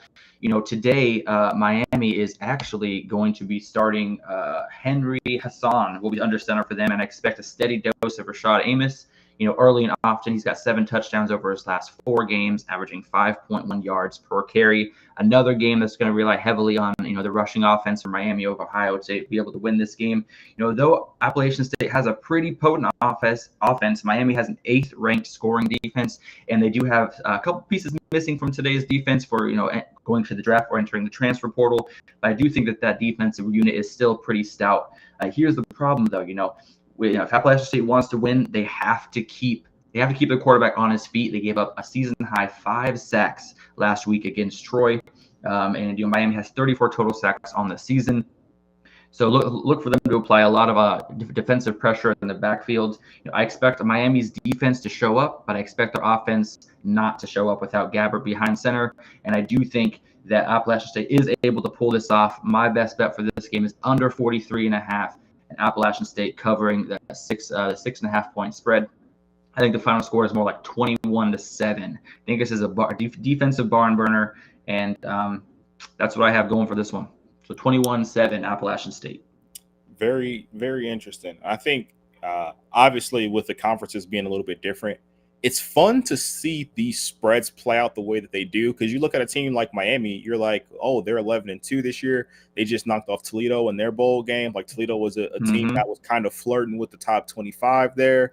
And on the other side, Appalachian State was a team that you could argue didn't even deserve to be in the Sun Belt Championship, depending on how you feel about James Madison. You know how I feel, so that's why I got to throw that out there. But I know you do, but I'm okay with it because they beat James Madison. The one loss was to the Appalachian State team in overtime. They did. Appalachian State ain't no slouches. They did, but I'm just saying, a team with 5 losses, looking how they did against that Troy team, and they're still coming to this game 6.5 point favorites. Like, it's interesting to me. No, I totally agree. And honestly, Joey Aguilar, he is a difference maker. I'm excited that he's a junior. I'm honestly surprised we didn't see him enter the transfer portal this year. Coming at Appalachian State is playing in the in the Avocado Mexico Cure Bowl. It's not a major bowl game. Obviously, for Appalachian State, any bowl games can be bringing money and notoriety to the school, so great for them. But I expected Joey Aguilar to possibly enter the portal this year, having 3,500 passing yards, 33 touchdowns to only 9 interceptions. He's been looking fantastic, especially as of late, as they racked off 5 wins to get into that conference championship game. So I really am happy that Joey Aguilar is staying there, due to the fact that he has great arm talent. He does have the ability to use his legs. He is more of a pocket passer, so he's not using his legs as often as he's able to. But I'm excited to see him today against a solid, good Miami of Ohio defense, and get him some notoriety and some recognition, hopefully going into next season. So this would be a great game. This is probably my top 2 games of the day for today's slate. I think this is going to be an awesome defensive battle. I think there's going to be some great offensive plays made when they need to be. And I expect a big day from Rashad Amos and Joey Aguilar to be the 2 offensive stars for both teams today. Well, you talk about, games being this being one of your top 2 games. Let's go with a game that's probably my one. All right, let's hit it. Oh yeah. So Is this your one? This is my first. Yeah, this is absolutely Okay. number one for me. Okay, good. So we got the LA Bowl hosted by Gronk, which was, I feel like the coverage in this game will be awesome. Like, I feel like they're going to roll out everything they want. Gronk's going to have it, amazing. He's probably going to be like on the sidelines interviewing players and stuff. Like, I feel like they're going to have a lot of fun with this game. He's probably going to just suit up for both teams, and the one in the first half, one in the second half, and catch a pass for each team. You don't know what to expect. Yeah, exactly. Never know what to expect with Gronk. But this is a game that's basically in UCLA's backyard. This is getting played at SoFi, so not necessarily a home game for UCLA, but basically a home game. All their fans will easy travel there. Going up against Boise State, who still at this point, have they hired a head coach yet? Yes, their interim coach has been moved into the permanent role going into next season. Okay, I forgot his name, but he did get the job. Okay, so they at least know, coming in now that they have a head coach there. But UCLA in this one, we talked about it earlier with the transfer portal. Dante Moore will not be starting this game. He got benched earlier in the year, hit the portal, so he's not there with them. And they're also missing the guy who won the Buckus Award and Latu. Latu. Won't be playing. Great name. So great name. This is going to be an interesting one for sure. Alex, it's hard losing him, especially in 21.5 tackles for a loss. I mean, that's a huge disruption on your defense that you're losing for this game. Even with a freshman quarterback for Boise State, not really knowing what to expect. They got the not new head coach, but Danielson took over the head coaching job. Latu is not there, so the huge piece of that defense isn't there. I think they're still kind of making, the over based off of what UCLA's defense did in the season. But yeah, this is going to be a great game, Cottrell. I mean, what are you thinking is the key to this game today? I mean, I think for me, the biggest thing is definitely going to be what Carson Steele can do. Like, obviously, even in the games that Dante Moore was playing in, if he was struggling, they had to rely heavily on Carson Steele to be that bell cow for them.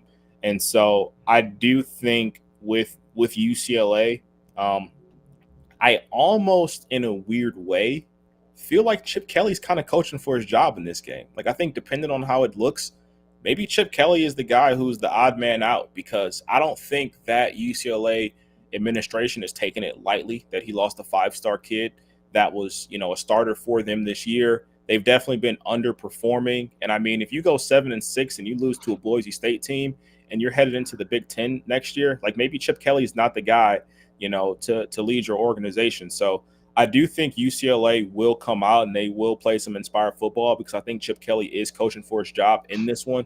I think Carson Steele is going to be your LA Bowl MVP here. I like UCLA to win a higher scoring game. I know UCLA's defense has been like the focal point of this team, but without Latu being there, I do think, they will struggle a bit more. Like, you'll feel his presence missed in this game. But I like UCLA to win this one. I'll go 34-24. Yeah, I mean, it is. It's a very telling stat when you have a coach in Chip Kelly who is known for his offensive prowess, and the best part of your team is your defense. I mean, that kind of says the struggles. It really tells you the struggles they've had this season. They expect that offense to be scoring 32, 33 points per game, and that defense is really what's been carrying them through the season. And the reason they have 7 wins is because of that defense. And Latu has been really putting out this year 21.5 tackles for loss, 13 sacks. Obviously, he's prepping for the NFL, prepping for his future, and obviously no one blames him for that. 2 members of the secondary transferred out, and the defensive coordinator left for USC, which is another, kind of telling tale for UCLA. For me, it's not really necessarily the players leaving that I'm worried about. It's really the defensive coordinator, the mindset, who sets the tone, who sets the players in the right positions to be successful. That's the person who's missing from this game. That's really telling for me. And that's why I'm not quite sure. When I was looking at this game, it was all UCLA for me until I saw the defensive coordinator, when he moved over to USC for the same position. And then QB CJ Tiller, for Boise State, he's only taken 2 snaps, a handoff and a kneel down all season as a true freshman. So literally zero experience against a UCLA defense that's going to be hungry. And like you said, Chip Kelly's going to have these guys ready to go, basically playing a home game, playing for his job. and those defensive players that are stepping in for Latu and the secondary members that have transferred, they're going to be showing out and showing up to earn their spot for next year. And Ethan Gabbers for UCLA, he's been the quarterback as of late. He's looking pretty decent. Just under 1,000 yards this season passing, 9 touchdowns, 3 interceptions. Not terrible numbers by any stretch of the imagination. But again, I've said it all day. That's the key to this weekend. Is going to be experience is key. UCLA has got that with their quarterback. He's actually been playing this season. He's actually been able to lead them to victories. I think CJ Tiller is going to come out with a little bit of nerves, and UCLA is going to be able to force a couple early turnovers. Going to set the tone by getting up 14-0 after the first quarter, and then it's going to be back and forth from then. But I don't think Boise State's able to fully come back from that early 14-point deficit that I see happening. I do think it's going to be under 48.5 points. I think it's going to be more like 35-10 game. I don't see Boise State having a lot of offensive success, even with them playing for their new head coach. I just think UCLA's defense is too much. Put that with the fact that they're basically playing a home game, and they have the more experienced players on the field playing the game. I think it all kind of spells success for UCLA today. So do you agree with me, though, in the sense that you think Chip Kelly is coaching for his job today? I didn't until you said it, because they did announce a couple weeks ago that Chip Kelly, is our guy. They did not fire him before the bowl season, which you saw a lot of teams do. When they decided to keep him, I said, okay, cool. He's got one more year. Right. And then Dante Moore went into the transfer portal. And I'm sure after that happened, some conversations started coming up again. They're like, okay, cool. Let's give him one more game. Like, what is firing him before this bowl game really going to accomplish? Our players aren't going to be prepared properly with the new head coach, with the new mindset. So let's just let him finish. I think he is coaching for his job today, and I didn't think that before coming onto the show. So you did change my mind by just mentioning it. It planted a seed in my head. And I love Chip Kelly as a coach. I think, if he loses this job, I think that he won't be unemployed for long. But I think maybe it's time that he steps back and takes an offensive coordinator role until he's able to get his head in the right space to be a head coach again. Because coming back from the NFL, he hasn't been the same coach. And look, I mean, I know right now, like, obviously with UCLA, like, if they were in a position to fire Chip Kelly after the season, you go 7-6, you lose to Boise State in the bowl game.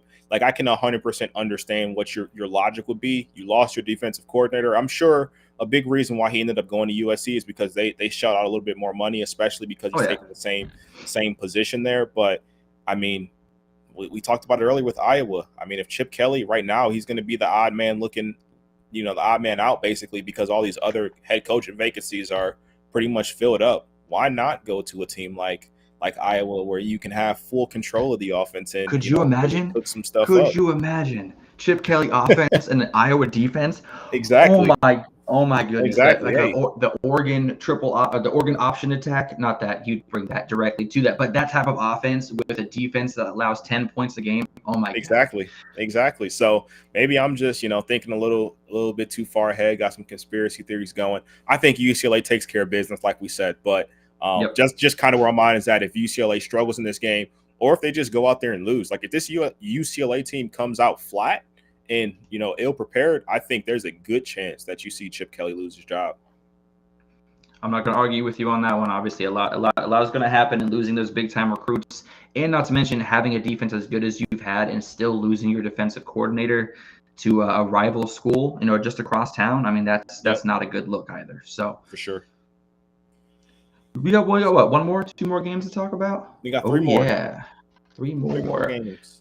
Oh yeah, this one's later in the week. So this game's not today. This game takes place on Friday, I believe. Yes, Friday. This is the Friday one. Perfect. 6:30 East Coast time, 3:30 out here on the West Coast. Looking at a little Friday action. Now this game's title is the one that got me the most: the Union Home Mortgage Gasparilla Bowl. That seemed like a little bit of a tongue twister to me.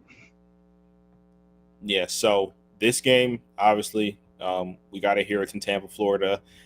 This is going to be played at the Buccaneer Stadium. So you got Georgia Tech 6-6 versus UCF, who's also 6-6 here. So we got, I think Bill is back with us. Hey, Bill. Hey, Bill. What's up, guys? Welcome back, my friend. How many games did I miss? We just talked about the UCLA Boise State game for a little bit while we were waiting for you. Who did you guys pick in that game? We both have UCLA. I like UCLA as well. So at least you guys run the show into the ground there with those picks. That's great. We also got to the point that we think that Chip Kelly might be coaching for his job today. Do you have any opinion on that subject? But Because before you go, okay. my argument was, I said right now with UCLA, they are 7-5 right now. They just lost their defensive coordinator to USC. They also lost a 5-star kid in Dante Moore to the portal. You're going to be, if you lose to Boise State today, that's going to make you 7-6 with those other two factors there as well. And you're heading over to the Big Ten. I said, I don't think that that's something that UCLA team and that administration has signed up for. Like, I wouldn't want that going over to the Big Ten. I don't disagree with anything you just said. I think the counterpoint to that would be, though, you're so late kind of, I don't want to say into the cycle. Do you want to fire the coach after this game, heading, still having the portal, your early signing period in 3 weeks, and not have a head coach?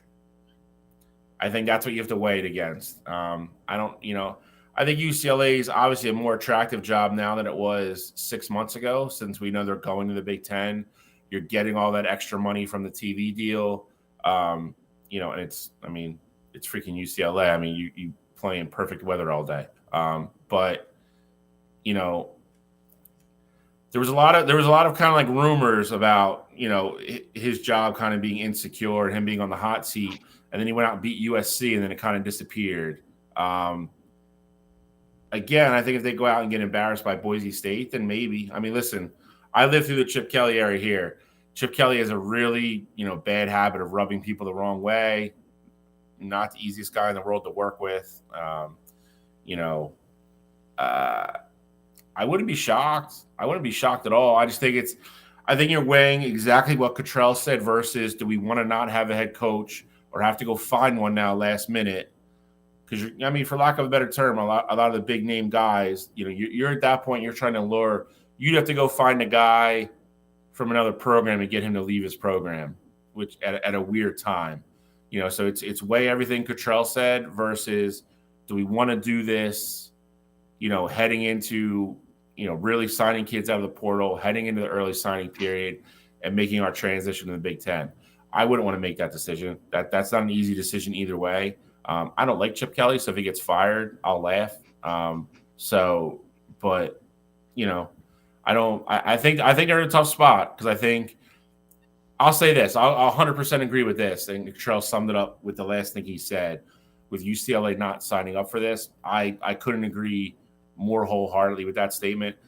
If they end up 7-6, that is not what anybody in that program or that administration had figured for that UCLA team this year. So that I will completely agree on. 7-6, I think leads to some very uncomfortable conversations for people. I think if he wins, I think he gets next year, and then they can kind of behind the scenes regroup and be like, if it starts going south again, like we know we're going to fire him, and then let's get ahead of everybody and get our guy for the following year. So, kind of the other little conspiracy that I threw out there, I said if he does get fired, obviously, he's really missed the coaching carousel at this point. Most jobs are already filled. How interesting would it be if he went on and took the OC job at Iowa? Still blows my mind. That's super interesting. I can't listen. Chip Kelly, his demeanor, his attitude, how abrasive he is. I think he is literally the most opposite thing you would want in like the Midwest, nice people of Iowa. He'd be like a tornado going through that program. I just don't see it. I don't think Kirk Ferentz, would even entertain it. But I don't either. But I'm just saying, like, you bring that kind of off, like that's the offensive change that you need in Iowa. Yeah, I agree. I don't think Chip will go either because they don't have the personnel to do it. I mean, if we're being 100% honest, Chip Kelly could go there and he's going to walk into practice and be like, yeah, I can't run my offense with what we have here. It's just not, it's just, they don't have the skilled people to do it. But, I'm sure he'll land on his feet. He always does somehow. He's like that fat cat that never falls on his head. I don't understand. All right, but then we were moving on to Georgia Tech versus UCF, which obviously is being played at 6:30 Eastern Time on Friday at the Union Home Mortgage Gasparilla Bowl. Both teams sitting 6-6. Barilla Bowl. The rambling wreck of Georgia Tech. Most people don't know that's the name of their football team. It's a good one. It's a good trivia question. What's UCF? What are they? Why is that not The Black Knights. Black Knights. Central Florida Black Knights. That's a good one. This is at Raymond James Stadium. That's where the Buccaneers play. This actually, I think, would be a low-key good game. I'm gonna say this. I'm just going to go with what Alex has told me all year. This is how I picked this game earlier when I did Bowl Mania. This is what I'm sticking behind. Alex has made me a semi-believer of this UCF and their defense. Georgia Tech is literally, if Georgia Tech was a bar graph, man, I mean, they've been all over the place this year. They played Georgia tough. They got smoked. I can't remember who it was. It was somebody out Bowling Green. Bowling Green beat them by like 30 at home. 11, but yeah. 11. All right, whatever. When you lose to Bowling Green, it feels like 30, though. Yeah, exactly. That. Don't let facts get in the way of a good story, Cottrell. Jesus. That being said, I'm rolling with the Black Knights. Alex has made me a believer. He won a lot of points and pick them with them. And actually, I just like their defense. It's pretty much a home game for UCF. So I'm going with the Black Knights on a close one. I'll say 23-20 over Georgia Tech. I'm going to agree with you there. I am definitely rolling with Georgia Tech, and I'm rolling with UCF in this one as well. Georgia Tech is a team that I just don't know what team is going to show up, and their quarterback likes turning the ball over. So I think UCF is going to have plenty of opportunities to not only cause turnovers, but, cash in off of those turnovers. So I like what UCF does. They rely heavily on their rushing attack with RJ Harvey. I think he's going to have some success against this Georgia Tech team. And the nice thing for UCF is when Georgia Tech gets in these like games like this, it's going to turn into a higher scoring game. And so if that's the case, that means Georgia Tech's airing the ball out and their quarterback gets reckless with the ball. So I like UCF to win a higher scoring game. I'll go 35-30. I think UCF wins off of a Georgia Tech turnover at the end of the game. Yeah, this game was really interesting to me.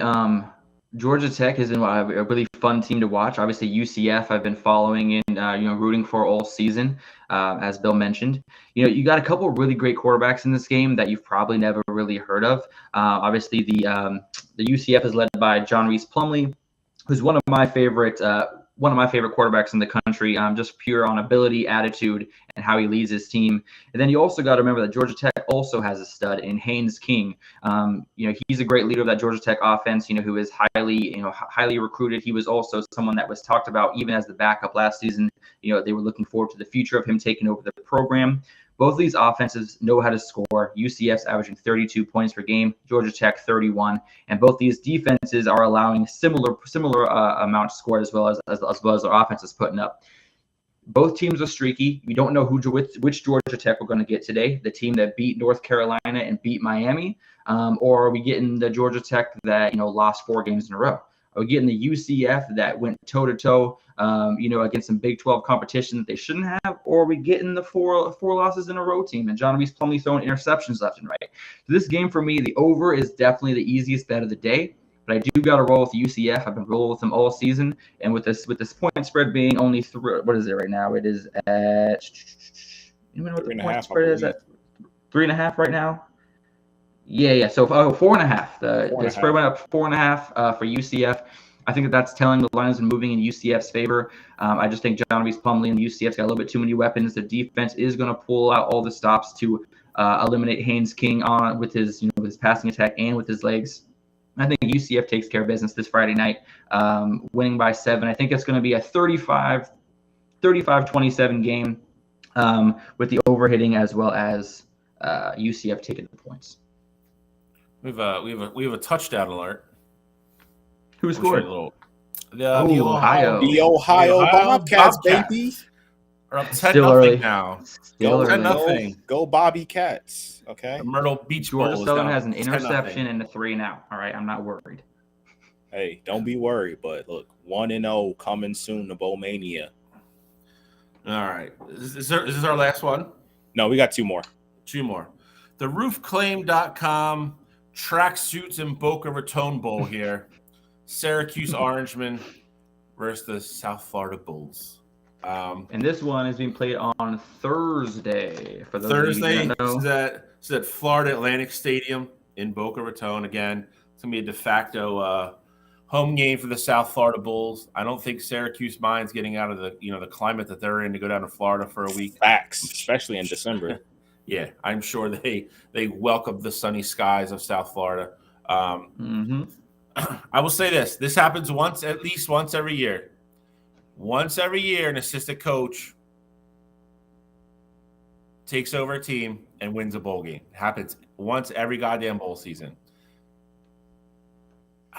I really want to pick South Florida in this game, and I'm not going to. I'm going to pick Syracuse. I think this is the one. I think with Syracuse's head coach moving on, they have an interim coach in, what is his name? I can't find it. Fran Brown. Maybe it's Fran Brown. It's Fran Brown. He's taking over. I think he will have his moment here with the guys from Syracuse. They started out the year really hot, kind of got in the meat of their schedule, started playing Clemson and the better teams, and kind of struggled down the stretch. South Florida is a little bit streaky. I know this is still going to be a home game. That being said, this is my one interim coach special. For no reason other than that, I am taking Syracuse. I will go Syracuse 33, South Florida 26. So I like Syracuse in this game as well. Fran Brown is a guy who he wasted absolutely no time getting some assistant coaches that have a ton of experience already.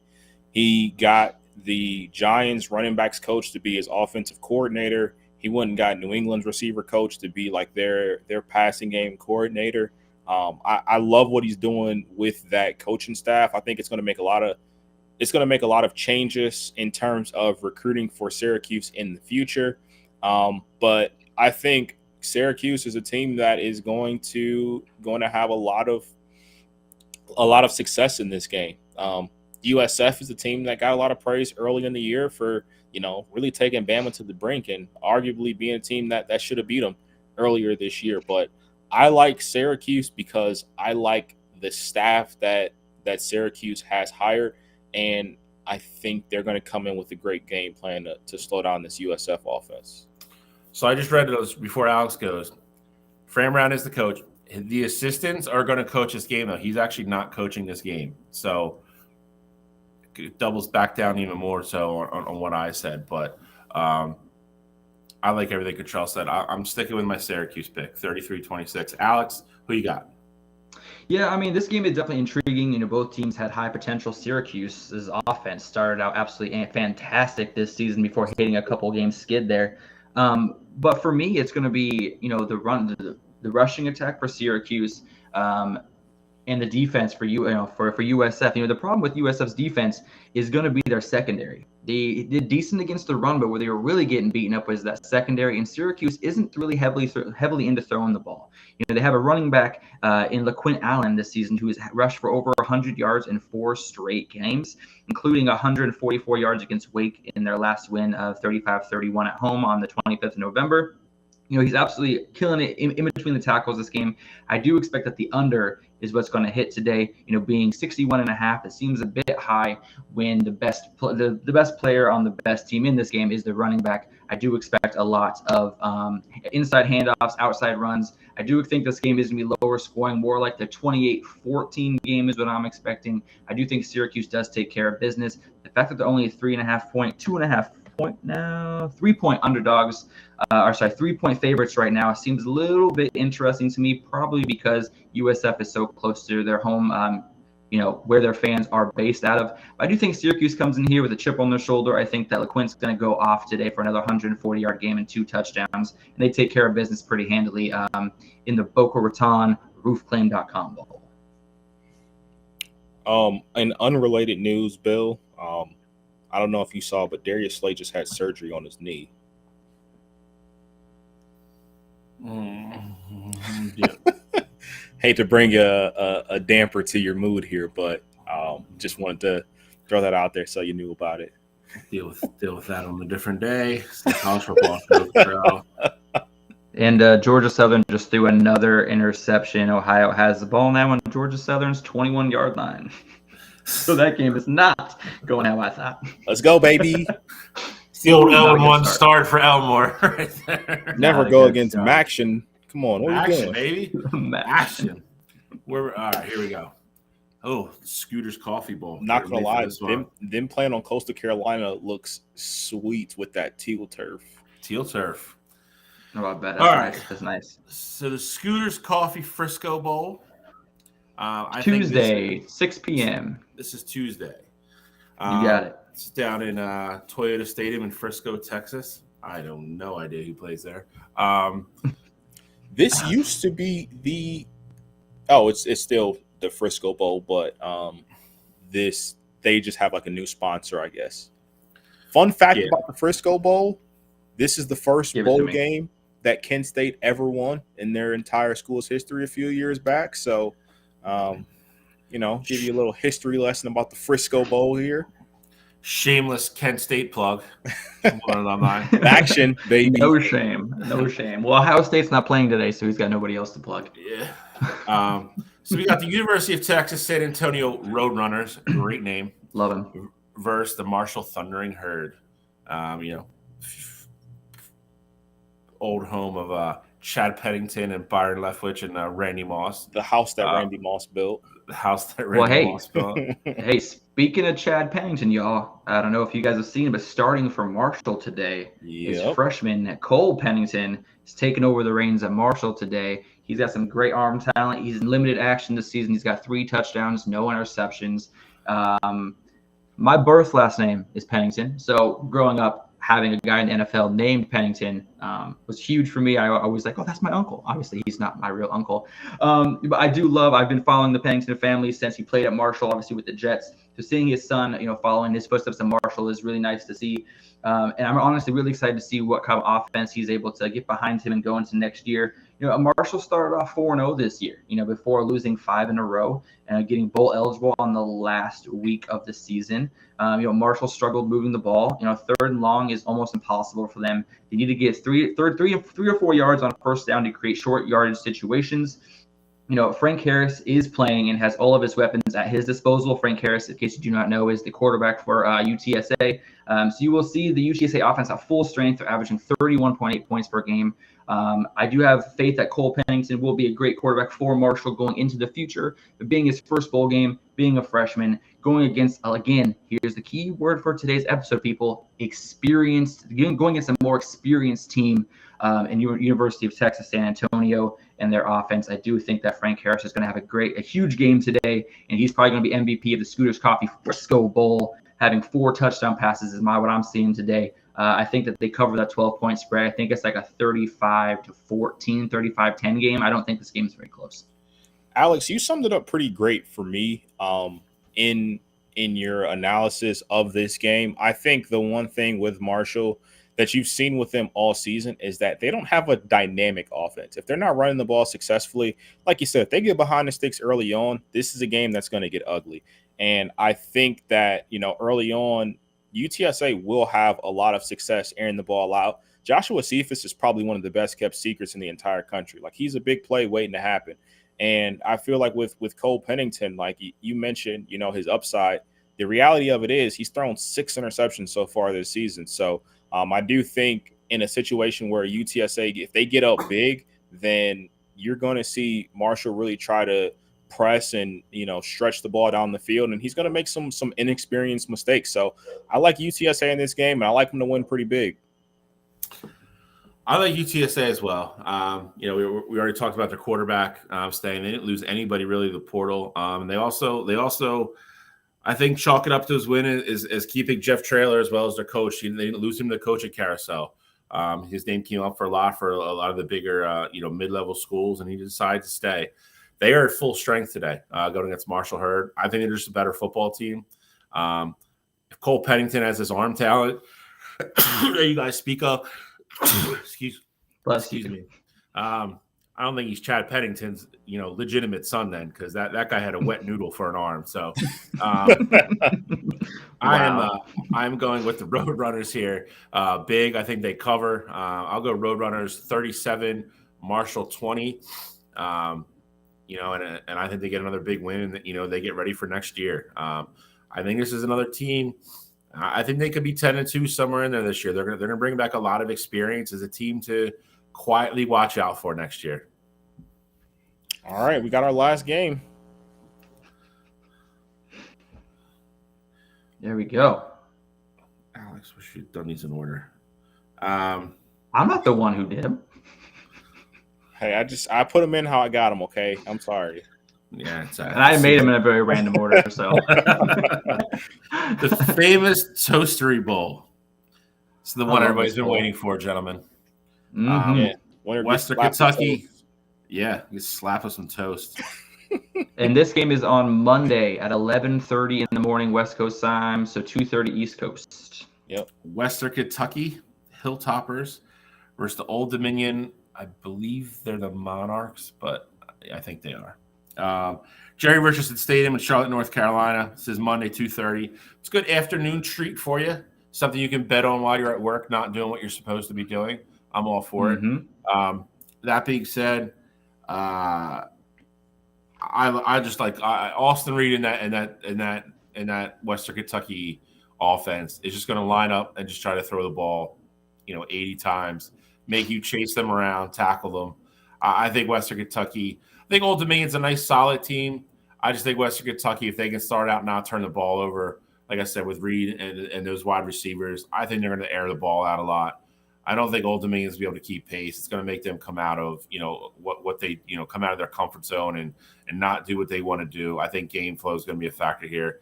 Give me Western Kentucky. I'll go 33-21 Western Kentucky. So the fun thing, Alex just disappeared. I guess he doesn't like Western Kentucky or Old Dominion. But the funny thing about this game is that Western Kentucky is actually 3.5-point dogs in this one, and I was very surprised to see that coming in. I also like Western Kentucky here. I feel like, Austin Reed, you hit the nail on the head for me. I think they're going to be able to air the ball out against this Old Dominion team. And offensively, what Old Dominion has, I don't think they're going to be able to keep up. So, if Western Kentucky can find a way and get into that 30-point range, I see this being a rather easy win for them. Old Dominion relies heavily on their defense to keep them in games. The 6 games that they've won, the majority of them, they didn't even score 30 points themselves. So I do think this is a game that will go Western Kentucky's way. I think if you want to, be safe, I'd bet the under here, but I like Western Kentucky to cover that 3.5. Obviously, I like them to win, so I think they cover there. But if I put some money in, it probably will be all spread and getting Western Kentucky by like 4 or 5 points. Justin, what's going on, buddy? I agree. Alex's Wi-Fi has cut out. The strength of his uncle's arm is hilarious. So. I do think, Bill, there was one other game that you missed when. Wow, yeah, what game did I miss? Miami Appalachian State. Okay, that's when I started talking about when I got cut off. I like Miami Ohio in that game. I think their defense is going to prevail. Like I said, I don't know if anybody talked about Brent Gabbert. I think he's one of the better quarterbacks in the MAC. I actually watched the MAC championship game. And actually watch Miami, Ohio play. They're a solid team. Like I said, they got a defense. They got 3 or 4 starters that I think have over 7 sacks apiece. And it's not an Appalachian State team that can air the ball out like they have in the past. So I think they're a little bit one-dimensional. Everybody keeps throwing around that James Madison win. And I know you watched the game because you're watching it live when I was. that game was that was the only game James Madison didn't play well that year or this season. And they also that was the game that it finally looked like the weight of the world was kind of on their shoulders, and they looked like they were playing under the pressure of being undefeated and all that good stuff. So, I really like Miami, Ohio in that game. I really do. I like their defense a lot. I think they're going to make Appalachian State very one-dimensional. And I think they get it done. Alex, so what you missed is Bill picked against us he picked Miami instead of Appalachian State. Wow. And then we need your breakdown of Western Kentucky and Old Dominion. Yeah, I mean, Old Dominion, Western Kentucky, super easy for me. It's all about Austin Reed and that offense. 3,300 yards, 31 touchdowns. He has his top weapon in Malachi Corley, who's only 42 yards away from another 1,000-yard season. His production is down a little bit from last year when he had 1,243 receiving yards. This year he's about just under 1,000. I expect him to eclipse that 1,000-yard mark today. He's got 11 touchdowns. I think he's going to add another couple more. And frankly, Old Dominion is lucky to even be bowl eligible this year. I think Western Kentucky takes care of business, covering the 3.5 point spread pretty easily. And I think that the over is going to hit at 54.5. And so it's funny that you say that, because I mentioned to Bill that I was very surprised seeing what this spread was at.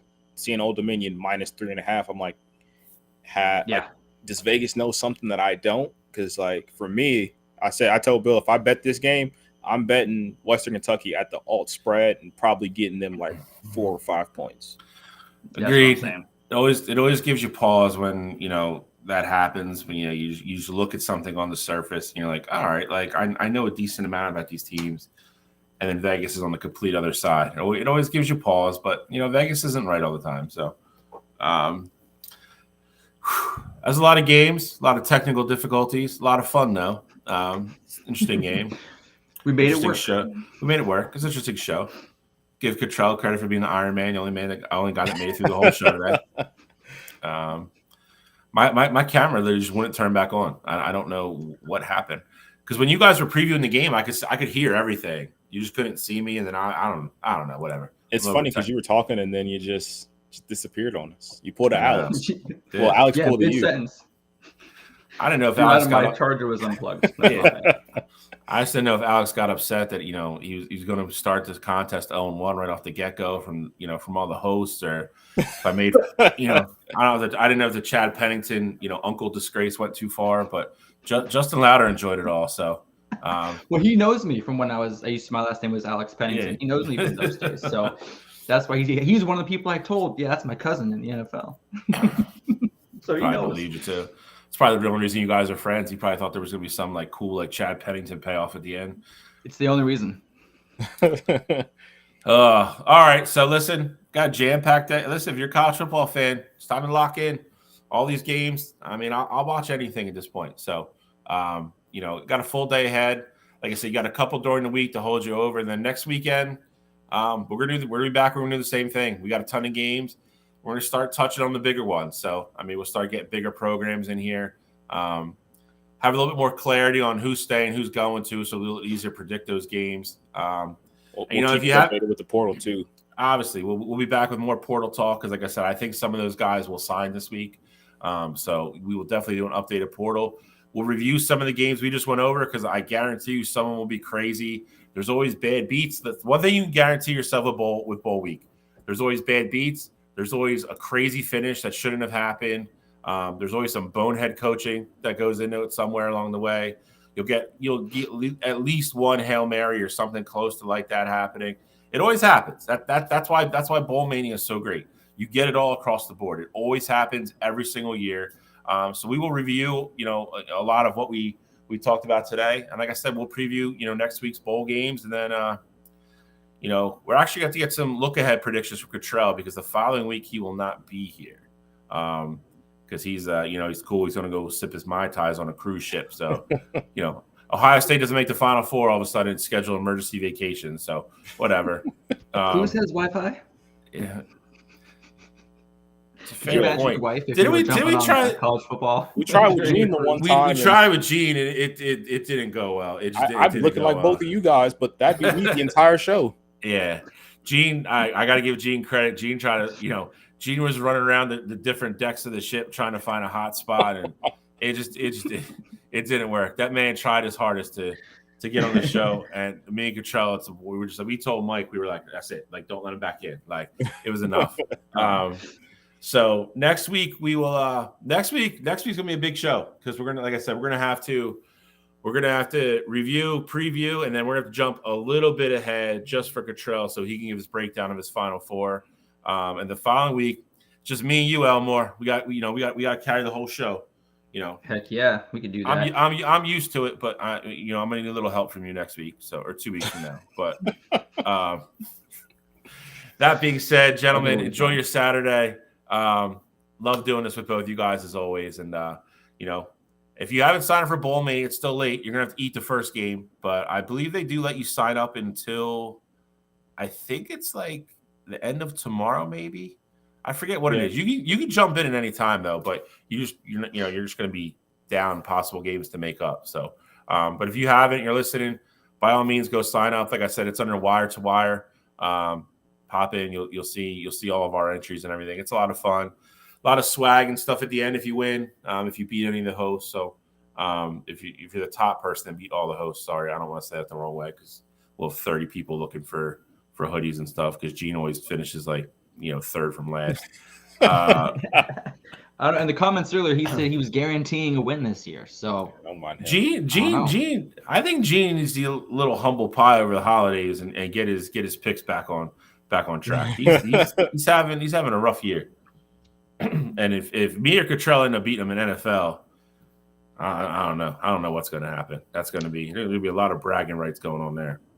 And who knows? Maybe going into next Saturday, we can pull up the top choice getter so far every week. Maybe we can show who's absolutely the best record so far. Oh yeah, we'll go over it. Don't worry about it. So here's the other thing. Here's the other thing about Bowl Mania. Once you sign up and you go to the bottom and you fill all the games out, that's what you need to do officially sign up.